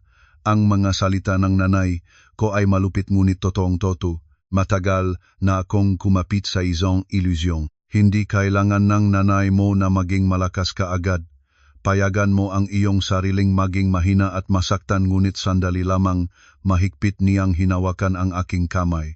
Pagkatapos ay kailangan mong tumayo para sa iyong sarili at para sa bata sa iyong tiyan. Kailangan niya na matapang na ina, hindi isang inang nalulunod sa kalungkutan. Huminga ako ng malalim, pinunasan ang maluha. Tama ang nanay ko, hindi ako maaring mabuwal. Para sa akin at para sa aking anak, ang aking anak ay may karapatang magkaroon ng mas magandang buhay, isang kinabukasan na hindi nababalutan ng tanda ng masamang ama at kanyang karumal-dumal na pamilya. Kinuha ko ang panulat at ngayon ay hindi na ito mabigat. Inilagay ko ang panulat sa papel, nilagyan ng pirma ang aking pangalan sa huling linya. Matatag ang kilos no panulat, walang pajanig. Daniel Cruz. Mula sa sandaling ito, tapos na ang lahat sa atin. Itinulak ko ang nakapirma ng dokumento sa Abogado Ramos. Tapos na, tumango ang abogado. Agad naming isulong ang susunod na hakbang. Magsasagawa rin kami ng criminal complaint batay sa mga ebidensyang mayroon tayo. Tumingin ako sa nanay ko. Ang aking mamata sa unang pagkakataon matapos maraming araw ay wala ng isang patak ngang luha. Tapos na, nanay. Mula ngayon, mabubuhay na ako para sa aking sarili at para sa anak ko. Pagkatapos ng pag-file ng petition at criminal complaint, mabilis na kumilos ang pulisya. Sa mga hindi matanggilang ebidensyang ibinigay namin lalo na ang testimonya at recordings ng doktor nagpadala ng summons kay Daniel at kay Aling Celia. Kami ni nanay at ni Abogado Ramos ay naroroon sa opisina ng Criminal Investigation Team. Maliit ang silid, seryoso at malamig ang pakiramdam. Nakaupo ako doon, kakaibang katahimikan ang sa aking puso. Parang natapos na ang bagyo. Inaabangan na lamang ang pagpapatupad ng katarungan. Pagkaraan ngang ilang sandali, bumukas ang pinto ngang silid. Pinatnubayan ngang isang pulis si Daniel at si Aling Celia papasok. Pagkakita nila sa aking nakaupo doon malusog at kalmado, nagulat ang dalawa, lalo na si Daniel. Tinitigan niya ako ng mahigpit, hindi may tatago ang pagkamangha at takot sa kanyang mukha. Malamang ay naisip niya na nagtatago pa rin ako sa bahay ng nanay ko, mahina at naluluksa. Hindi niya inaasahang makikita ako dito ng ganito kadisiplinado. Mas mabilis nakabawi si Aling Celia, agad niya pinalabas ang lumang taktika, sumugot siya sa akin ngunit pinigilan ng pulis. Carla, ikaw ay masamang babae. Ano ang ginawa mo sa iyong asawa? Ikaw ang nagbitag sa amin, hindi ba? Diyos ko naman, ang palad ko. Simula rin ni Daniel sa pagtatanghal. Tiningnan niya ako ng may mapihating mata, nagsalitang punong ang kalungkutan. Carla, bakit mo kami ginawa ito? Anong nagawa ko ng mali? Ang ma-recordings na iyon ay manipulated, ito ay pag-aakusa, wala akong kasalanan, maniwala ka sa akin. Tahimik lamang akong tumingin sa kanilang pagtatanghal. Ni isang salita, ang hindi ko sinabi, ang aking mamata ay malamig, walang anumang damdamin. Ang aking katahimikan ay mas nakakatakot kaysa sa anumang bunganga. Hinampas ng middle-aged na chief officer ang mesa may seryosong muka. Katahimikan. Ito ay opisina NG Investigasyon, hindi pamilyan NG Ingay para sa inyo. Ikaw, Daniel Cruz, mayroon na kaming sapat na ebidensya ng pagpaplano mong ipadamay ang isang doktor para saktan ang iyong asawa, si Carla Santos Cruz. Mayroon ka bang ibang sasabihin? Wala akong kasalanan, sumigaw si Daniel. Lahat ay dahil sa nanay ko. Siya ang may galit sa kanya, hindi ako nakakaalam ng anuman. Nagsimula siyang itulak ang kasalanan sa kanyang ina. Narinig ito ni Aling Celia, nagulat siya at nanlaki ang mata. Ikaw, anong sinabi mo? Nagsisinungaling ka, nagsalita ako, sa wakas kalmado at malinaw ang boses. Ikaw mismo ang natalo sa crypto investment. Ikaw mismo ang humiram ng 500,000 piso ng may mataas na interest para ibigay sa iyong nanay. Ikaw mismo ang bumili ng 3 life insurance policy na may halagang 30 milyong piso at ang iyong pangalan lamang ang nakalagay bilang sole beneficiary. Meron ka pa bang lakas ng loob na sabihing hindi ka alam ng anuman? Sa bawat salitang nagsasalita ako, lalo pang namumutla ang mukha ni Daniel. Iyon ay misunderstanding. Binili ko ang insurance para alagaan kayo pagkatapos. Bumuntong hininga ang chief officer, nagpakitang sawang-sawa na, kumaway siya sa ibang opisyal. Okay, kung ganyan pa rin ang sinasabi niya, pakinggan na natin ito. Binuksan ang isang recorder. Ang buong silid ay naging ganap na katahimikan. Ang boses ni Daniel ay tumutunog malamig at walang pagmamalasakit mula sa maliit na speaker, nagbabalangkas ng perpektong plano ng pagpatay. Sa pagkakataong ito, kailangan ng tapusin malakas na dosis para maging tulad ng pagkabigo ng puso. Sabihin mo na mahina ang katawan niya, sino ang makakapagreklamo? Ang recording ay nagpatuloy. Ang boses ni Daniel ay matinis at walang damdamin, nagplaplano ng perpektong krimen. Lalo pang nagplano siya kung paano ipapakahulugan bilang kasalanan ng ospital, kung paano gagawin ang papel ng isang nagdudulsang asawa sa harap ng lahat. Naging puti tulad ng papel ang mukha ni Daniel. Lumabas ang pawis sa nonia. Nayuko siya ng ganap sa silya. Ang makamay ay nanginginig, hindi makasalita para tutulan ang narinig. Ang ebidensya ay sobrang lakas, ang boses niya ito, walang pagkakamali. Ngunit ang pinakamatinding reaksyon ay mula kay Aling Celia. Nang marinig ang bahagi kung saan sinabi ni Daniel, Nanay, mag-ingat ka, maghanap lamang ng isang nagdudulsang biyenana para bang nabaliw siya, ang takot na makulong. Ang galit na ginamit siya ang sariling anak niyang pinakaingatan bilang kalasag, ginawa siyang tulad ng isang mabangis na hayop. Nagpalayas siya at sumugot kay Daniel, mabilis na pinigilan nagapulis. Siya yon, lahat ay kilos niya, pinilit niya ako. Opisyal ako ay pinagsamantalahan niya, ako ay inilambong niya. Nagtatanghal lang siya sa akin. Nahirapan ang pulis, napigilan siya. Lumagwim siya, itinuro ang kamay kay Daniel, punong luha. Siya ang naghanap ng prasa sugal, kailangan niya ng pra kaya inimbento niya itong lahat. Sinabi sa akin na babala lamang ito para mapasunod si Carla at ibigay ang titulo ng lupa. Hindi ko alam na talagang gusto niyang pumatay. Tumingala si Daniel sa kanyang ina, hindi makapaniwala sa nakita. Ganap na nabuksak siya, hindi dahil sa pagbubunyag ng krimen, kundi dahil sa pagtataksil ng inang lagi niyang pinagkakatiwalaan. Ang tahong iniisip niya ay makikiisa sa kanya sa lahat nege bagay ay ngayon ay itinutulak ang lahat nege kasalanan sa kanya para iligtas ang sarili. Nanay, nagsisinungaling ka. Ikaw mismo ang nagsabi na si Carla ay tinik sa iyong mata. Ikaw mismo ang nagsabi na kailangang alisin siya. Kailan ko sinabi iyon, huwag kang magbintang, anak ng suwerte. Sumisigaw pa rin si Aling Celia. Tahimik akong nakaupo doon, saksi sa nakakalungkot na pagtatanghal ng dalawa. Wala sa puso ko ang kasiyahan, sadyang kahalin at nakakayamot lamang ang naramdaman ko. Ang pagmamahal sa ina at anak na lagi nilang ipinapangaral na tuklasan kong manipis lamang tulad ng papel. Sa harap ng interes at kaligtasan ng sarili, handang-handa silang mangagat ng isa't isa. Tiningnan ko sila, isang babae na nangangalirang nagtatanghal ng kawalang sala, isang lalaking nabuksak dahil sa pagtataksil ng sariling ina. Nakakaawa sila. Hinampas muling ang chief officer ang mesa. Sapat na, lahat ay napakalinaw. May organisasyon ang kaso, may maingat na pagpaplano, wala sa dalawa ang makakaiwas sa pananagutan. Lumingon siya samga opisyal sa ilalim niya, aresto'y sagawa para sa patuloy na investigasyon. Opo, dalawang malamig na gawang puting posas ang inilabas. Tumanog ang isang tuyong klik nang ikabit ito sa pulso ni Daniel. Walang pagtutol, siya nakaupo, lamang na parang estatwa, walang buhay ang mata.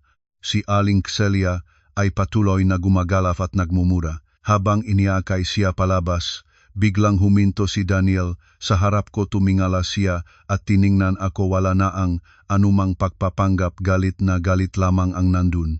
Ngunit hindi ako natakot.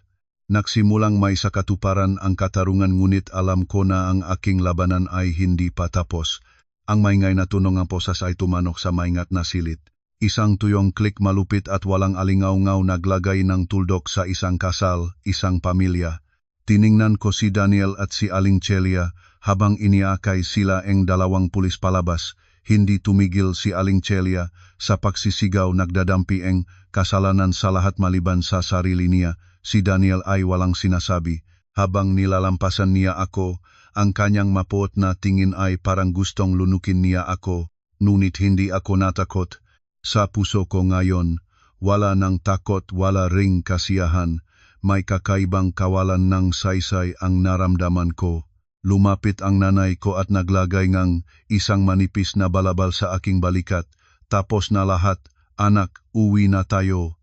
Sa daan pauwi, ni isang salita ang hindi ko sinabi. Tahimik akong nakatingin sa labas ng bintana. Ang lungsot sa gabi ay maliwanag pa rin. Ang tao ay nagmamadali pa rin. Ang mundo sa labas ay tumatakbo pa rin. Ang aking mundo lamang, ang kararaan lamang ng isang nakakatakot na lindol. Lahat ay gumuho at wasak. Gabi na iyon. Bumalik ako sa kwartong dating nagtatago ng lahat ng masasayang alaala ng aking kasal.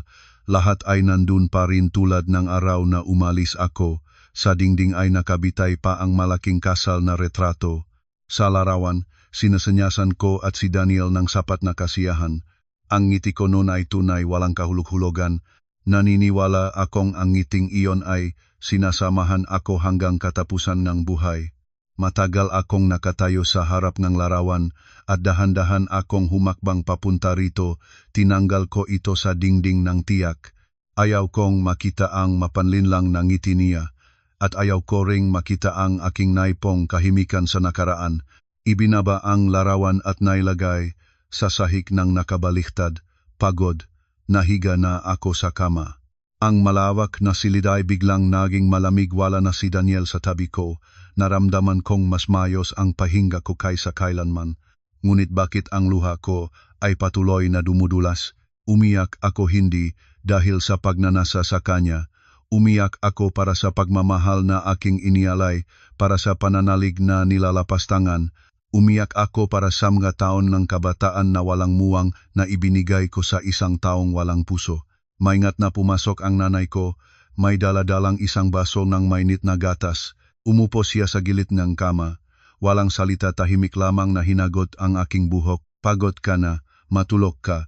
Bukas kapag gumising ka, bagong araw na ito, bagong buhay. Tumingin ako sa nanay ko, Mapaos ang boses, nanay nagkamali ba ako, maling tao ang pinili ko.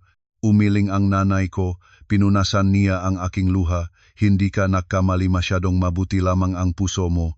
Mahirap hulaan ang pagkatao ng tao hindi nakikita ang likod ng salamin.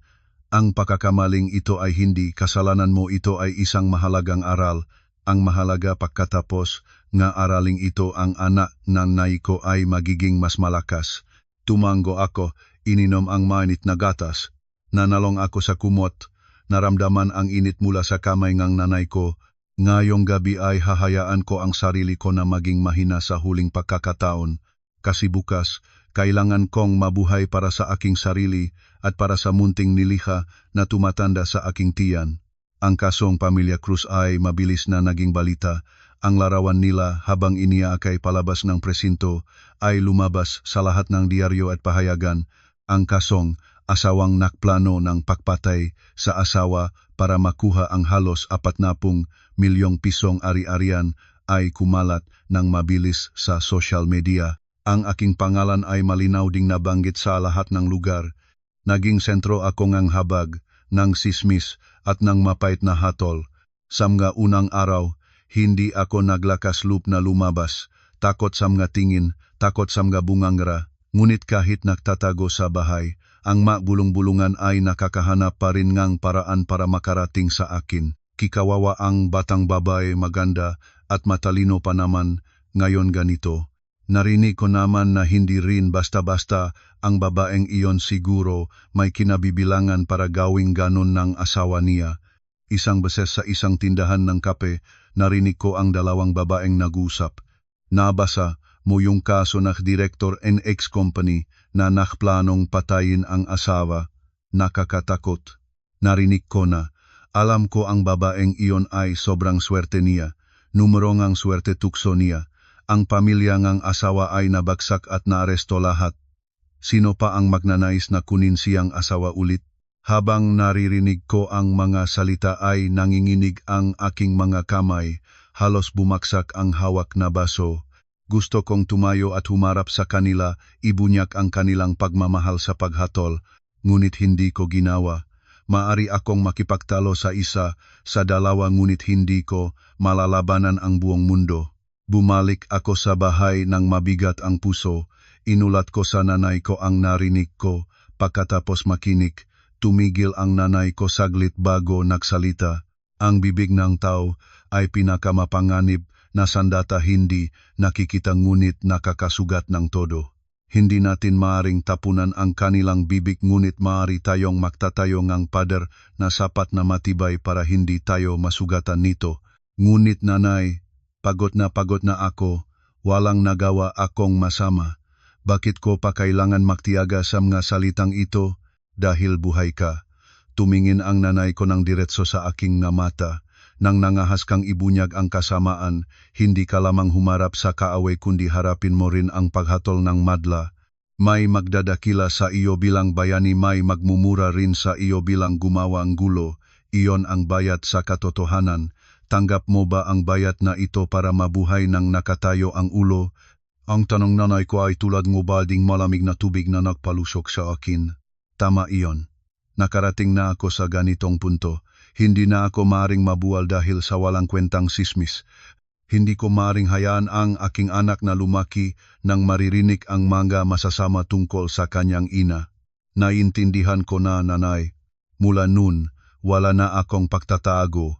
Tinulungan akong nanay ko na palitan ang numerong telepono, limitahan ang paggamit ng social media. Nagtuon ako sa trabaho, sa paghahanda para sa kapanganakan ng aking anak. Hayaan ko na ang masismis. Sinuman ang magsasalita, sinuman ang tumitingin, hindi ko na iyon pakialam. Ang pader na sinabi ang nanay ko, itinayo ko ito, hindi gawa ang bato at semento, kundi ang aking sariling lakas ng loob at dignidad. Mari nilang pag-usapan ang aking nakaraan, ngunit hindi nila maring kontrolin ang aking kinabukasan. Ang kinabukasang iyon ay nasa aking makamay. Pagkatapos maging matatag ang aking kaluban, ang unang gustong gawin ko ay hanapin si Maricel. Kung hindi siya, marahil ay hindi na ako nandito ngayon. Ang utang na ito ay hindi ko maaring kalimutan.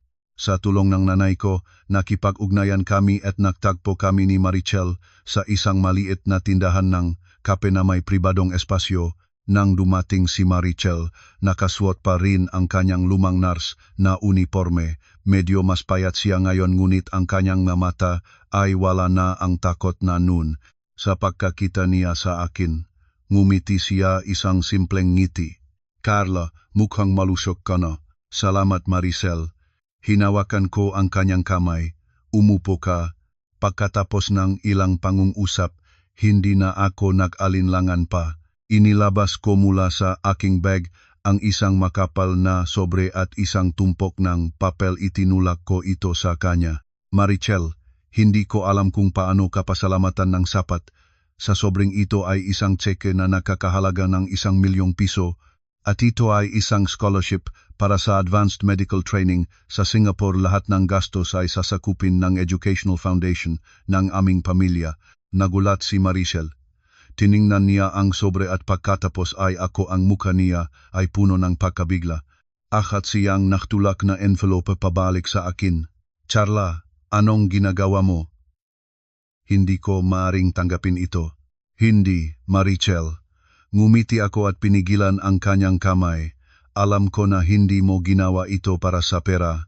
Ngunit ang kabutihan at tapang ay dapat na may angkop na gantimpala. Hindi ka lamang nagligtas ng isang buhay, nagligtas ka ng isang pamilya at ng kinabukasan ng isang bata. Tumingin ako ng diretso sa kanyang mga mata, buong pusong nagsalita.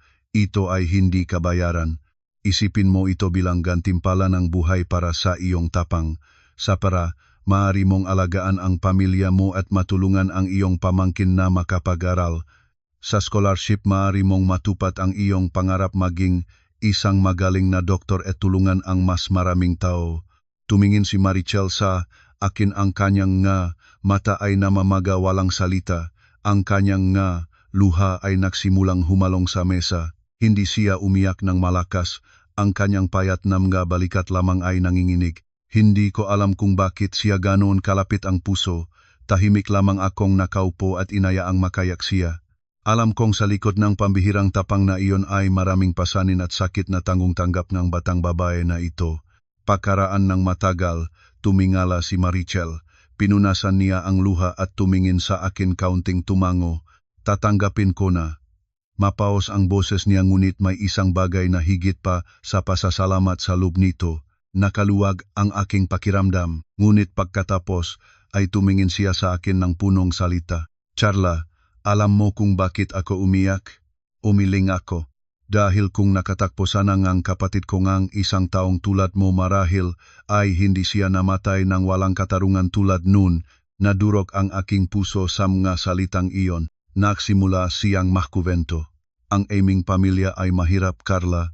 Ang kapatid ko ay nagtatrabaho bilang manggagawa sa pabrika matapos mag-aral ng high school para kumita at tulungan ang aming mamagulang at ako. Siya ay mapagmahal at tapat, nag-asawa siya at nag-asang magiging mas magaan ang buhay. Ngunit hindi siya naging mapalat ang pamilya, ang asawa ay pabababa pa ang tingin sa kanya. Higpit na kinuyom ni Maricel ang kanyang makakamay, namumutla ang makabuko na daliri. Nang mabuntis ang kapatid ko, hindi lang sila hindi nag-alaga, ipinagawa pa siya ng husto, nasaad siyang karne ngunit hindi makabili. Nang manganak siya, wala kahit isa sa pamilya ng asawa ang pumunta sa ospital. Kami lang, mga magulang ko ang naroroon. Sa operasyon, humingi ng karagdagang bayad ang doktor para sa pinakamataas na kalidad na gamot. Nagutom ang aming nga magulang, nangutang sa buong komunidad para makalikom ng sapat, ngunit namatay pa rin siya. Paano ganon? Nang magtrabaho na ako sa ospital, unti-unti kong naunawaan na ang tinatawag nilang komplikasyon ay may napakaraming kaduda-dudang puntos. Sinabi nila na malas lamang ang kapatid ko ngunit hindi ako naniniwala. Alam ko ang kapatid ko hindi siya nalason ng kamalasan, pinahayaan siya na mamatay sa operating table. Tumingala si Marichel sa akin, ang kanyang mga mata ay naglalagablap ng galit. Ngunit mahirap ang aming pamilya, walang pera, walang kapangyarihan. Sino ang pakikinggan namin? Kaya tinanggap na lamang naming manahimik, lihim na naghahanap ng katibayan sa loob ng 3 taon. muntik na akong mawalan ng pag-asa. Hanggang sa nakilala kita, mahinahon na nagsalita si Marichel. Ang pagpapakita mo ang ginawa mo at ng nanay mo nagpakita sa akin na may katarungan pa rin sa mundong ito. Kailangan lamang ng isang sapat na malakas para hanapin ito. Tumingin siya sa scholarship at seke sa mesa dumaloy muli ang luha ngunit ngayon, mga luha ng kalayaan at pag-asa. Hindi ko gagamitin ito para lamang sa sarili ko. Nagsalita siya ng puno ng determinasyon. Ilang bahagi ay gagamitin ko para tulungan ang pamangkin ko. Ang natitira ay para balikan ang kaso ng kapatid ko. Kukuha ako ng pinakamabuting abogado. Hahanapin ko ang katarungan para sa kanya. At pagkatapos maging doktor ako, tumingin siya sa akin ang mga mata ay nangningning. Mangangako ako na hindi ulitin ang anumang ganoong trahedya. Narinig ko ang lahat ng hindi makapagsalita ng anuman. Ang batang babae sa harapan ko ang kanyang puso ay napakatapang at napakadakila. Hinawakan ni Marichel ang aking kamay, ngumiti siya sa gitnang luha. Salamat Carla, salamat sa inyong nanay mo. Nagpakita kayo sa akin ng liwanag sa dulong daan. Ang masalitang iyon ay tumama sa kaibuturan ng aking puso. Naunawaan ko na ang pakikipagtaguang ito ay hindi lamang ako ang tumulong sa kanya, ang kanyang kuwento at tapang ay nagpagaling din sa akin. Siya ay nagtuturo sa aking na kahit sa trahedya ay maaring mahanap ang kahulugan, ang lakas para mabuhay ng mas maganda at tulungan ang iba. Wala na kaming magabiktima, kami ay magamandirigma. Anti-unting naging maayos ang aking buhay. Sa umaga, pumunta na ako sa kumpanya para tulungan ang nanay ko. Mabilis akong natuto para bang ang mga pinagdaanang pagsubok ay nagbigay sa akin ng bakal na kalooban at malamig na ulo. Sa gabi, naglalakad ako, nagbabasyang malibro para sa aking anak. Naramdaman ko ang kapayapaan, isang kapayapaang matagal na akong nagnanasa. Isang hapon, habang nasa opisina ako, dumating si Kuya Bernie na may daladalang sulat. Carla, may sulat mula sa kulungan para sa inyo. Natigil ako, tinamaan ang puso ko ng isang sandali. Walang kailangang sabihin pa, alam ko na kung kanino iyon. Kinuha ko ang sulat, counting nanginginig ang aking kamay. Dilaw na envelope, pamilyar ang sulat sa labas. Sulat kamay ni Daniel. Kilala ko ito. Plano ko sanang itapon ito nang hindi binabasa, ngunit may isang bagay na naktulak sa akin para buksan. Gusto kong makita kung anong sinasabi pa niya sa akin ngayon. Ang sulat ay nakalagay sa isang nakalinya na papel, tila gumagalaw at malutong ang sulat. Carla, mahal kong asawa, tuwing gabi sa lubngang apat na dingding na ito, nangangarap ako sa inyo. Hindi ako makatulog. Alam ko na nakamali ako, nakamali talaga ako. Ako ay isang masamang asawa, hindi mas magaling kaysa sa isang hayop. Ngunit mahal, maniwala ka sa akin. Noon ay hindi talaga ako nagnanais na saktan ka. Lahat ay dahil sa nanay ko, pinilit niya ako. Sinabi niya na kung walang pera para bayaran ang utang, lahat tayo ay maguguho. Nalibog ang aking isip kaya sinunod ko siya. Plano ko lamang kang takutin para ibigay mo ang titulo. Hindi ko inakala na ganito na ang kahahantungan. Namimiss na kita, namimiss ang ating anak. Alam kong wala na akong karapatang kahit saan. Isang kahilingan lamang ang aking inihain sa iyo. Pagkatapos manganak ang anak natin, bigyan mo ako ng pagkakataon. Kahit isang pagkakataon para mabayaran ang lahat ng kasalanan ko para maging ama. Kahit mula sa malayo, huwag mong hayaang hindi makilala ng ating anak ang kanyang ama. Karapat dapat akong parusahan, ngunit ang ating anak ay walang kasalanan. Pakiusap kang mahabag. Ang asawa mo, Daniel Cruz. Pagkabasang sulat, hindi ako umiyak, hindi rin ako nagalit. Nagtaka lamang ako at nagpakatawa. Hanggang ngayon ay hindi pa rin siya naghihinto na itulak ang kasalanan sa nanay niya. Hanggang ngayon, ginagamit pa rin niya ang aming anak bilang sanggala para manghingi ng awa. Umiyak siya at nagkukuwento, ngunit walang isang salita tungkol sa aking kalusugan. Walang isang tanong kung babae o lalaki ang aming anak. Sa kanyang isipan ay ang kaligtasan ng kanyang sarili lamang ang nasa isip niya. Kinuha ko ang sulat at lumabas sa balkonahe. Makapal ang hangin ng hapon. Tiningnan ko ang masasakyan sa ibaba. Lumapit ang nanay ko at tumayo sa tabi ko. Anong isinulat niya? Nagsusulat siyang paumanhin. Nagsasabi na pinilit siyang nanay niya at humihiling ng pagkakataon para maging ama. Ngumiting mapurol ang nanay ko, isang ngiti na punong paghamak at pag-aalinlangan. Ang buhaya ay marunong ding umiyak. Anak, hindi siya umiyak dahil nagsisi siyang kumain ng biktima, umiyak lamang siya dahil nalaglag na ang biktima. Ginising akong masalitang iyon. Tama, hindi siya nagsisi, nananangis lamang siya. Nananangis para sa 40 milyong pisong ari-ariang halos matagap na niya. Nananangis para sa mayamang pamumuhay na malapit na niyang mahawakan. Pinunit ko ang sulat, naging malilit na piraso. Binitawan ko ang mapiraso, lumipat sila ng paligoy-ligoy sa hangin at naging bahagi ng kapaligiran. Tulad ng aking kasal, panahon na itong tapusin ng tuluyan. Hindi ako sumagot sa sulat ni Daniel. Para sa akin, iyon ang pinakalinaw na sagot. Lahat ng pag-uugnay at pagtataglay ay nagdudulot lamang ng pagdurusa para sa dalawa. Pinili ko ang katahimikan para malagyan ng permanenteng tuldok ang lahat. Sa mga susunod na araw, medyo gumaan na ang pakiramdam ko, ngunit may isang kaunti pang bigat. Marahil ay tanda itong masugat na naitanim. Nakipag-usap ako sa nanay ko at nagbigay siya ng payo. Baka subukan mong pumunta sa simbahan o sa kapilya.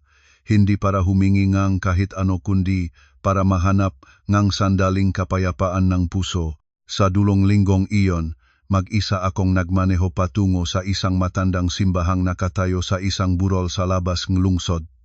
Hindi masikip ang lugar, maliwanag ang hangin at ganap na tahimik. Ang tunog ng kampanilya ay umalingaw-ngaw. Ang tunog ng pag-awit ay mula sa malayo, ay nagbibigay ng kapayapaan sa puso. Hindi ako sobrang relihiyoso, ngunit pagpasok ko sa loob ng simbahan at amoyhon ang pabango nga kandila, naramdaman ko ang kakaibang katahimikan ng aking puso.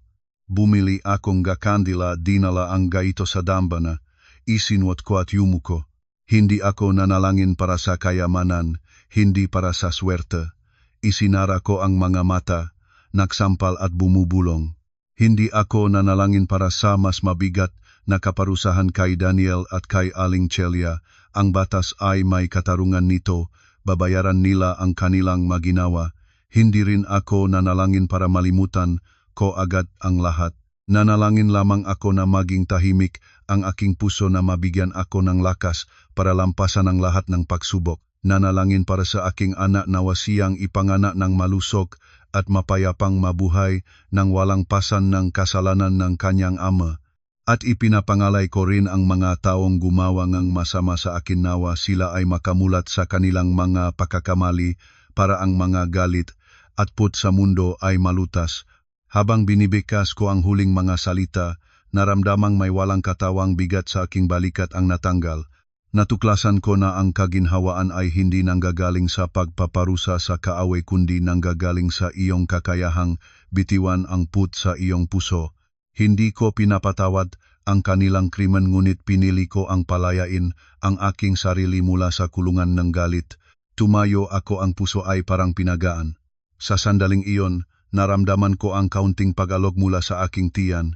Ang aking anak ay sumisipa, para bang nararamdaman niya ang kapayapaan ng kanyang ina at masayang naktatugon. Biglang ngumiti ako, isang tunay at maliwanag na ngiti. Inilagay ko ang kamay sa aking tiyan, bumubulong. Anak, uwi na tayo. Lahat ay magiging mayos. Lumabas akong simbahan, mahinang hangin ang dumaan, may kasamang alingaw-ngaw nga bulaklak. Ang kalangitan ngayon ay sariwa at maliwanag. Nalalaman ko na ang isang kabanata na aking buhay ay tunay na sarado na. Ilang buwan na ang lumipas, binuksan ang kaso ng Pamilya Cruz. Naakit ang espesyal na atensyon ng publiko sa kadiliman at dramang nakapaloob sa mga pangyayari. Nang araw na inihayag ang hatol, hindi ako pumunta. Tinanong akong nanay ko kung gusto ko bang pumunta para personal na masaksihan ang pagpaparusa sa mga masasama. Umiling lamang ako. Nanay, para sa akin, matagal na itong natapos. Hindi ko na gusto pang makita sila at marinig ang kanilang tinig. Ang resulta iulat na lamang na bugado sa amin. Lumipas na ako sa yuktong galit, naranasan ko rin ang kasiyahan ng makita silang huli. Ngayon, mapayapa na lamang ang nasa puso ko. Wala na sila sa aking buhay. Anong hatol ang kanilang tatanggapin ay hindi na pangunahing alaala ko. Ang alaala ko ngayon ay ang paghahanda ng pinakamabuting mabagay para salubungin ang aking anak na babae. Buong umaga ng araw na iyon, nakpalagi ako sa kwartong sanggol maingat na isa-isang iniayos ang maliliit na damit ng bagong silang. Bawat piraso ay aking maingat na pinili. Gusto ko ang aking anak na nakapaloob sa lahat ng pinakamalambot at pinakamagandang bagay. Habang nagsasabit ng maliliit na bestida sa rack, tumunok ang telepono si Abogado Ramos. Charla, may resulta na. Ang korte ay naghayag ng hatol. Nanahimik ako nakinig. Ang akusado na si Daniel Cruz sa mga paratangang pagiging pinunungang organisadong pagpatay, panlilinlang at pagkuha ng ari-arian na hatulan ngang habang buhay na pagkabilanggo.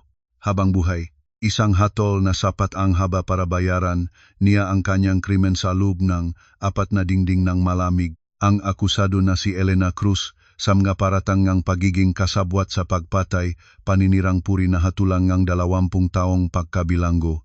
20 taon sa gulang niya, halos katumbas na iyon ngang habang buhay. At ang doktor dahil sa pagiging matapat sa pagbibigay ng testimonya at pakikitulong sa investigasyon, nabigyan ng kaunting ginhawa sa parusa na hatulan ng 15 taon. Naiintindihan ko na. Salamat, abogado. Kalmado akong sumagot. Walang kasiyahan, walang kalungkutan, isang ginhawa lamang ang naramdaman ko. Ang isang madilim na kabanata nga aking buhay ay natuklasan na at napalisi na rin. Lahat ay nasa tamang lugar na. Ang masasama ay naparusahan.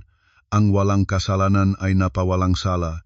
Tiningnan ko ang labas ng bintana, maganda ang sikat ng araw ngayon. Inilagay ko ang kamay sa tiyan. Ngumiti sa aking anak.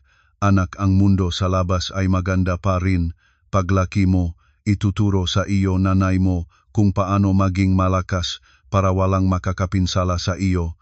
Ngunit ituturo rin sa iyong nanay mo kung paano panatilihing mabait ang puso mo. Sa sandaling iyon, tumunok ang aking telepono muli. Si Marichel ngayon, masayang sinagot ang tawag. Alo Marichel? Carla, may magandang balita. Natutuwa ang boses ni Marichel. Ang opisina ng fiskal ay nagdesisyon na opisyal na nilang binuksan muli ang kaso ng kapatid ko 3 taon na ang nakakaraan. Sa aking testimonya at mga ebidensya tungkol sa gawing doktor sa kaso mo, sinabi nila na may sapat na batayan para muling imbestigahan. Carla, dumating na ang araw na ito sa wakas.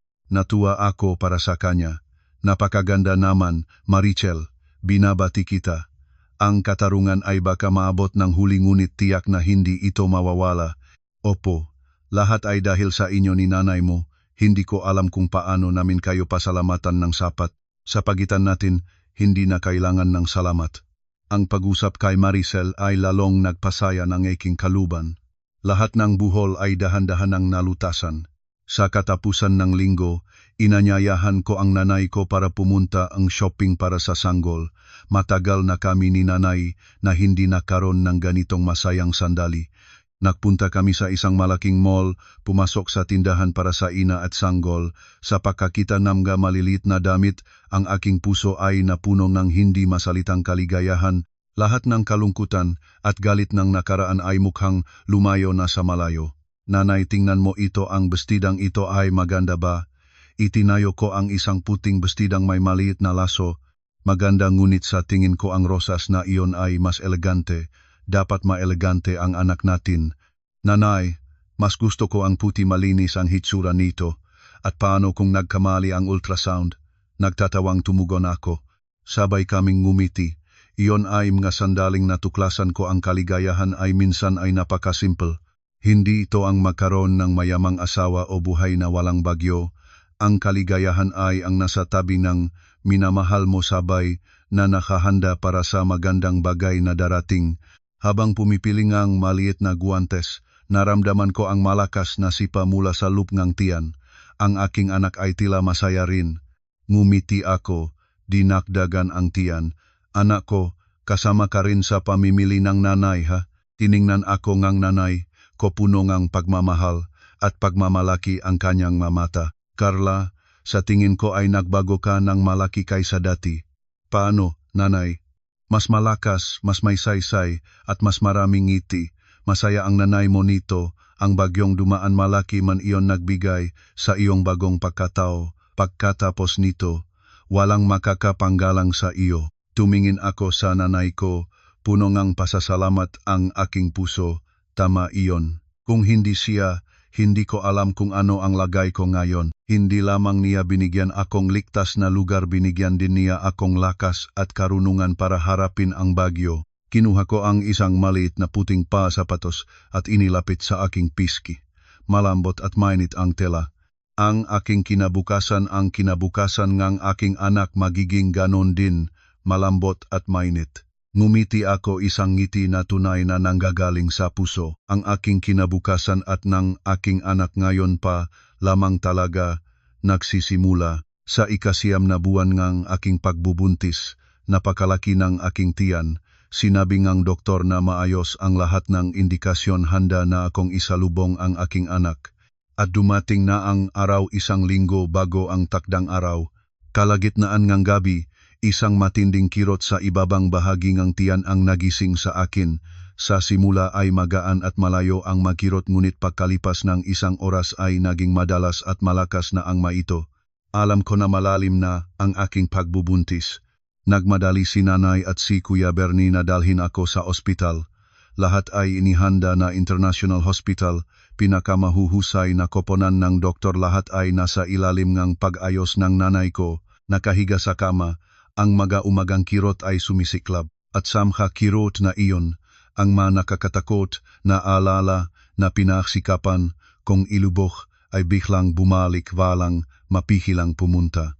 Ang larawan ni Daniel na nakangiting peke, ang boses ni Aling Celia sa recording, bigyan siyang malakas na dosis, ang sulat na nakpakunwari, nakpaksisisi, mga bulong-bulungan ng mataw, tulad ng mamulto na pinalibot sa akin. Gustong hilahin ako pababa sa kalungkutan. Dumaloy ang aking luha kasabay ng pawis na nagbabasa ng aking noo. Nanay, masakit na masakit. Hindi ko na kaya. Humikbi ako, mahigpit na hinawakan ang kamay ng nanay ko. Yumuko ang nanay ko sa aking tainga. Ang boses niya ay parehong matatag at malambot. Charla, pakinggan mo ako, ang anak ng nanay mo ay hindi ganyan kababa ang kalooban. Nalagpasan mo na ang pinakamahirap. Ano pa ang kirot na ito? Pinunasan niya ang aking pawis. Isipin mo ang iyong anak. Siya rin ay nakikipaglaban doon para lumabas at makita ka. Kailangan mong maging malakas para maging gabay niya. Ang masalitang nanay ko ay tulad ng isang agos ng lakas na pumasok sa aking katawan. Tama ang aking anak. Hindi ako maring matumba. Isinara ko ang mga mata, pinagsipagan ang pahinga. Hindi ko na naisip si Daniel, hindi na si Aling Celia. Naisip ko ang nanay ko, ang ilaw na laking nakliwanag sa akin sa kadiliman. Naisip ko si Marichel, ang batang babae na nagtataglay ng pambihirang tapang. At naisip ko ang aking anak, ang aking malditang anghel. Nanay, malapit ka na. O mahusay ka, Carla, makikita ko na ang ulong sanggol. Ang tinig ng midwife ay tumaas. Sa pagdinig ng mga salitang iyon, isang lakas na hindi kapanipaniwalaan ang bumulas sa akin. Wala na akong naramdaman na sakit, isang kalooban lamang ang nandun. Ilabas ang aking anak ng ligtas. Sumisigaw ako ngang isang huling sigaw, ginagamit ang lahat ng lakas, ang lahat ng kalooban. Itinutulak ang nakaraan na nagdudulot ng sakit palabas ng aking katawan para salubungin ang kinabukasang darating. Uha, uha, uha. Ang maliwanag na iya ay tumaggawing malinaw sa nakakatakot na hangin ng kwarto ng panganganak. Para sa akin sa sandaling iyon, mas maganda ang tunog na iyon kaysa sa anumang musika sa mundo. Ang aking anak na babae, naipanganak na siya. Lahat ng sakit sa akin ay parang nawala agad. Pagkatapos putulin ang pusod at punasan ang sanggol ng midwife, iniabot nila ang sanggol sa akin. Tinanggap ko ang munting nilalang na nakabalot sa malambot na tela. Napakaliit niya, mapula ang balat, nakapikit ang mga mata, ngunit ang malaking bibig ay hindi humihinto sa pagiyak. Niyakap ko siya sa sandaling nakadikit ang aming katawan. Isang init at sagradong pakiramdam ang kumalat sa buong katawan ko. Lahat ng sakit, lahat ng galit, lahat ng paklat sa aking puso ay parang biglang gumaling. Sa ganda ng aking anak ay hindi ko nakita ang anino ni Daniel. Isang anghel lamang ang nakita ko, pag-aari ko pagtitipon ng pagmamahal at makirot na nadaanan ko. Kumusta ka na, munting anghel ngang nanay? Bumubulong ako at maingat na hinalikan ang kanyang no na may kakaunting buhok na hindi patuyo. Dumaloy ang aking luha, ngunit sa pagkakataong ito, mga luhang ganap na kaligayahan. Pumasok ang nanay ko, mamula-mula ang kanyang nga mata rin. Nakita niya ang kanyang apo at pagkatapos ay ako hindi natago ang kanyang pagmamalaki at damdamin. Magaling ang anak ng nanay ko. Ang apo ko ay napaka-prinsesa, kamukhang nanay niya noong maliit. Bumukas ang pintuan, si Marichel ay naghihintay sa labas, may hawak na buket na puting liryo. Binabati kita, Carla. Nagsalita siya, ang mga mata ay nagliliwanag ng kasiyahan, maligayang pagdating sa mundong ito, munting sanggol. Tiningnan ko ang nanay ko, si Maricel, at pagkatapos ang aking anak na nakatulog ng tahimik sa aking mga braso. Ito ang aking pamilya. Isang pamilyang walang lalaking nagkanulo, walang mapanlilinlang at pakana. Isang pamilyang itinayo sa pagmamahal, sakripisyo at tapang. Ang mata ng aking anak ay bahagyang bumukas, maliliit na mata na tulad ng maliit na lawa na walang kulong. Sa mga matang iyon ay nakita ko ang isang maliwanag na kinabukasan. Ang bagyo ay tunay nang lumipas. Ang kapayapaan ay bumalik na. Lumipas ang panahon ng mabilis. Ang aking anak si Bea Santos Cruz ay nagtatanda ng 1 taon. Ang bata ay isang maganda at maliksi. Marunong ng humakbang ng nagugula-gula. Marunong ng bumikas ng nanay at lola. Ang tawanan niya ay pinakamabuting gamot, tumatanggal ng lahat ng anino ng nakaraan sa aming tahanan. 1 taong nakalipas, maraming nagbago sa aking buhay. Opisyal na akong nag-asikaso ng posisyon ng CEO ng kumpanya ng nanay ko. Ang pagsubok sa trabaho ay nagpalakas at nagpaseryoso sa akin. Wala na gustong tumingin sa akin ng may awa sa lugar nito ay pagalang. Paminsan-minsan, pumupunta kaming kasama si Bea para bisitahin si Marichel. Sa tulong ng legal na suporta ng nanay ko, ang kaso ng kapatid ni Marichel ay muling binuksan. Ang doktor ay kailangan pang tumindig para aminin ang karagdagang kasalanan. Nakamit na ni Marichel ang katarungan para sa kanyang kapatid. Nagsimula na rin siya sa kanyang scholarship program, unang hakbang sa landas ng pagsasakatuparan ng kanyang pangarap na maging doktor. Isang hapon, habang nagtatrabaho ako, tumawag si Abogado Ramos. Carla, may ire-report ako sa iyo. Kaunting nagatubili ang boses niya. Si Elena Cruz, namatay siya sa kulungan ngayong umaga dahil sa sakit. Natihil ako, si Aling Celia ay patay na. Ang babaeng nagdulot ng napakaraming pagsubok sa aking buhay ay sa wakas ay tumanggap ng kabayaran ng kanyang buhay. Bago siya mamatay, nagpatuloy si Abogado Ramos, nagiwan siya ng isang mensahe na ipinagayon ng gwardiya ng kulungan para ibigay sa iyo. Sinabi niya, "Patawad, Carla, nakamali ako." Isang maikli lamang na pangungusap. Gabingang araw na iyon, mag-isa akong nagmaneho patungo sa isang pamilyar na simbahan. Hindi ko sinabi sa nanay ko ito ang bagay na gusto kong harapin ng mag-isa. Bumili ako ang isang buket ng puting chrysanthemum, tahimik na pumasok sa loob. Hindi ako pumunta sa pangunahing altar kundi sa kabilang bahagi doon, sa may espesyal na dambana para sa mga kaluluwa na walang matiyaga. Inilagay ko ang bulaklak at sindingang 3 kandila. Ang maputing usok ay paikot-ikot na lumabay dala ang aking mapag-iisip. Hindi ko alam kung totoo ang hiling ng tawad niya, marahil ay sa paharap ng tao sa kamatayan, madalas nilang tinitingnan ang kanilang makasalanan. Pinatawad ko ba siya? Isinara ko ang aking mamata, mga larawan tungkol sa mga pakana, tungkol sa mga mapanganib na salita ay muling lumabas. Hindi ko maaring patawarin ang mga krimen na nagawa niya sa akin at pamilya ko. Ngunit maaari akong bitawan ng galit sa isang taong wala na sa mundong ito. Maaari akong bitawan ng mangipin ng resentimiento na dating nakagat ng aking puso. Ang pagpapanatili nito ay nakdudulot lamang ng bigat sa aking sarili. Lahat ng galit at resentimiento nawa ay sumabay sa usok ng kandilang ito at mawala. Bumubulong ako. Sa kabilang mundo nawa ay makapagbago ka. Nagtagas akong isang huling pagbibigay galang at lumakat na. Ang gabi na hangin ay dumaan, ang puso ko ay parang napalaan. Ang pagpapatawad sa krimen ay para sa Diyos, ang gawin ang trabaho ko ay palayain ang aking sariling kaluluwa. Muling dumating ang bagong taon. Sa umagang araw ng bagong taon, sa aming maayos na tahanan ako, ang nanay ko, at si Bea ay makasamang nakabarot saya na pula. Si Bea ay marunong ng magsalita ng maayos.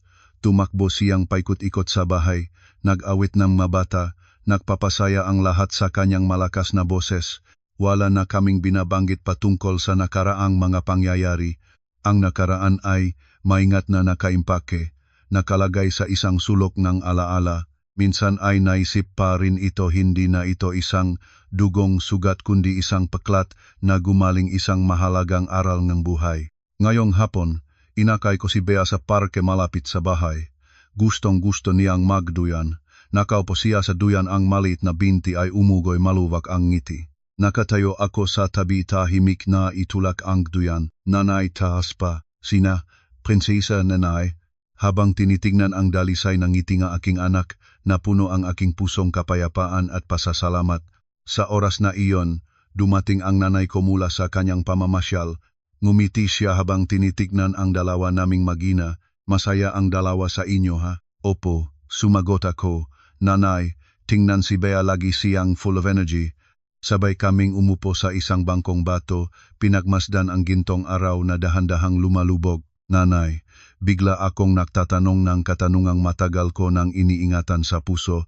Minsan ay nag-iisip pa rin ako kung hindi ko siya pinakasalan, ang buhay ko ba ay naging mas mapayapa? Hindi agad sumagot ang nanay ko. Tumingin siya sa malayo doon sa mga ulap sa langit na gintong kulay sa pagsalubong ng takip silim. Pagkatapos ay lumingon siya sa akin, ang mata niya ay malambot at puno ng karunungan. Kung walang bagyong iyon, paano makakaroon ng maliwanag na bahagari ngayon? Ngumiti siya. Kung walang masakit na karanasang iyon, paano makikita ng nanay mo ang matapang, malaya at mahusay na Carla na ngayon? At pinakamahalaga, tumingin siya sa direksyon ni Bea na masayang nagduduyan. Paano tayo makakaroon ng munting anghel na ito? Ang mga salita, ang nanay ko ay nagpalon ng damdamin sa akin. Tama iyon, lahat ng bagay na nangyayari sa buhay ay may dahilan. Ang bagyo ay lumipas, nadala ang mga pakawala at sakit, ngunit dinala rin nito ang lahat ng mabaho at peka. Naiwan sa akin ang pinakamahalagang bagay, ang pagkamatanda, ang tapang at higit sa lahat, ang aking anak na babae. Lola, nanay, halika dito. Ang boses ni Bea ay malakas. Nakatinginan kami ng nanay ko at sabay nang umiti. Tumayo kaming dalawa, hawak ang isa't isa at lumakad patungo sa aming sanggol na nagtatampisaw sa huling sikat ng araw. Ang langit pagkatapos ang ulan ay sariwa at walang kapantay na ganda. Mga kamahal-mahal na mambabasa, at iyon na ang katapusan ng kuwento ni Carla. Sa pamamagitan ng mahirap na paglalakbay ni Carla, nakikita natin ang isang malalim na katotohanan. Ang buhay ng bawat tao ay hindi tinukoy ng kanyang kalagayan kundi ng kanyang pagpili. Maari sana siyang pumili na manahimik at magtiis, ngunit pinili niya ang magtiwala at lumaban. Maari sana siyang lumubog sa galit, ngunit pinili niya ang bitawan para mahanap ang kapayapaan para sa kanyang sarili at sa kanyang anak.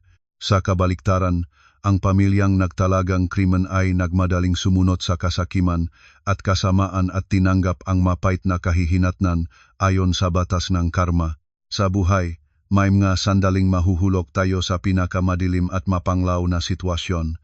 Ngunit kahit sa mga sandaling iyon, huwag kalimutang lagi kang may pagpipilian.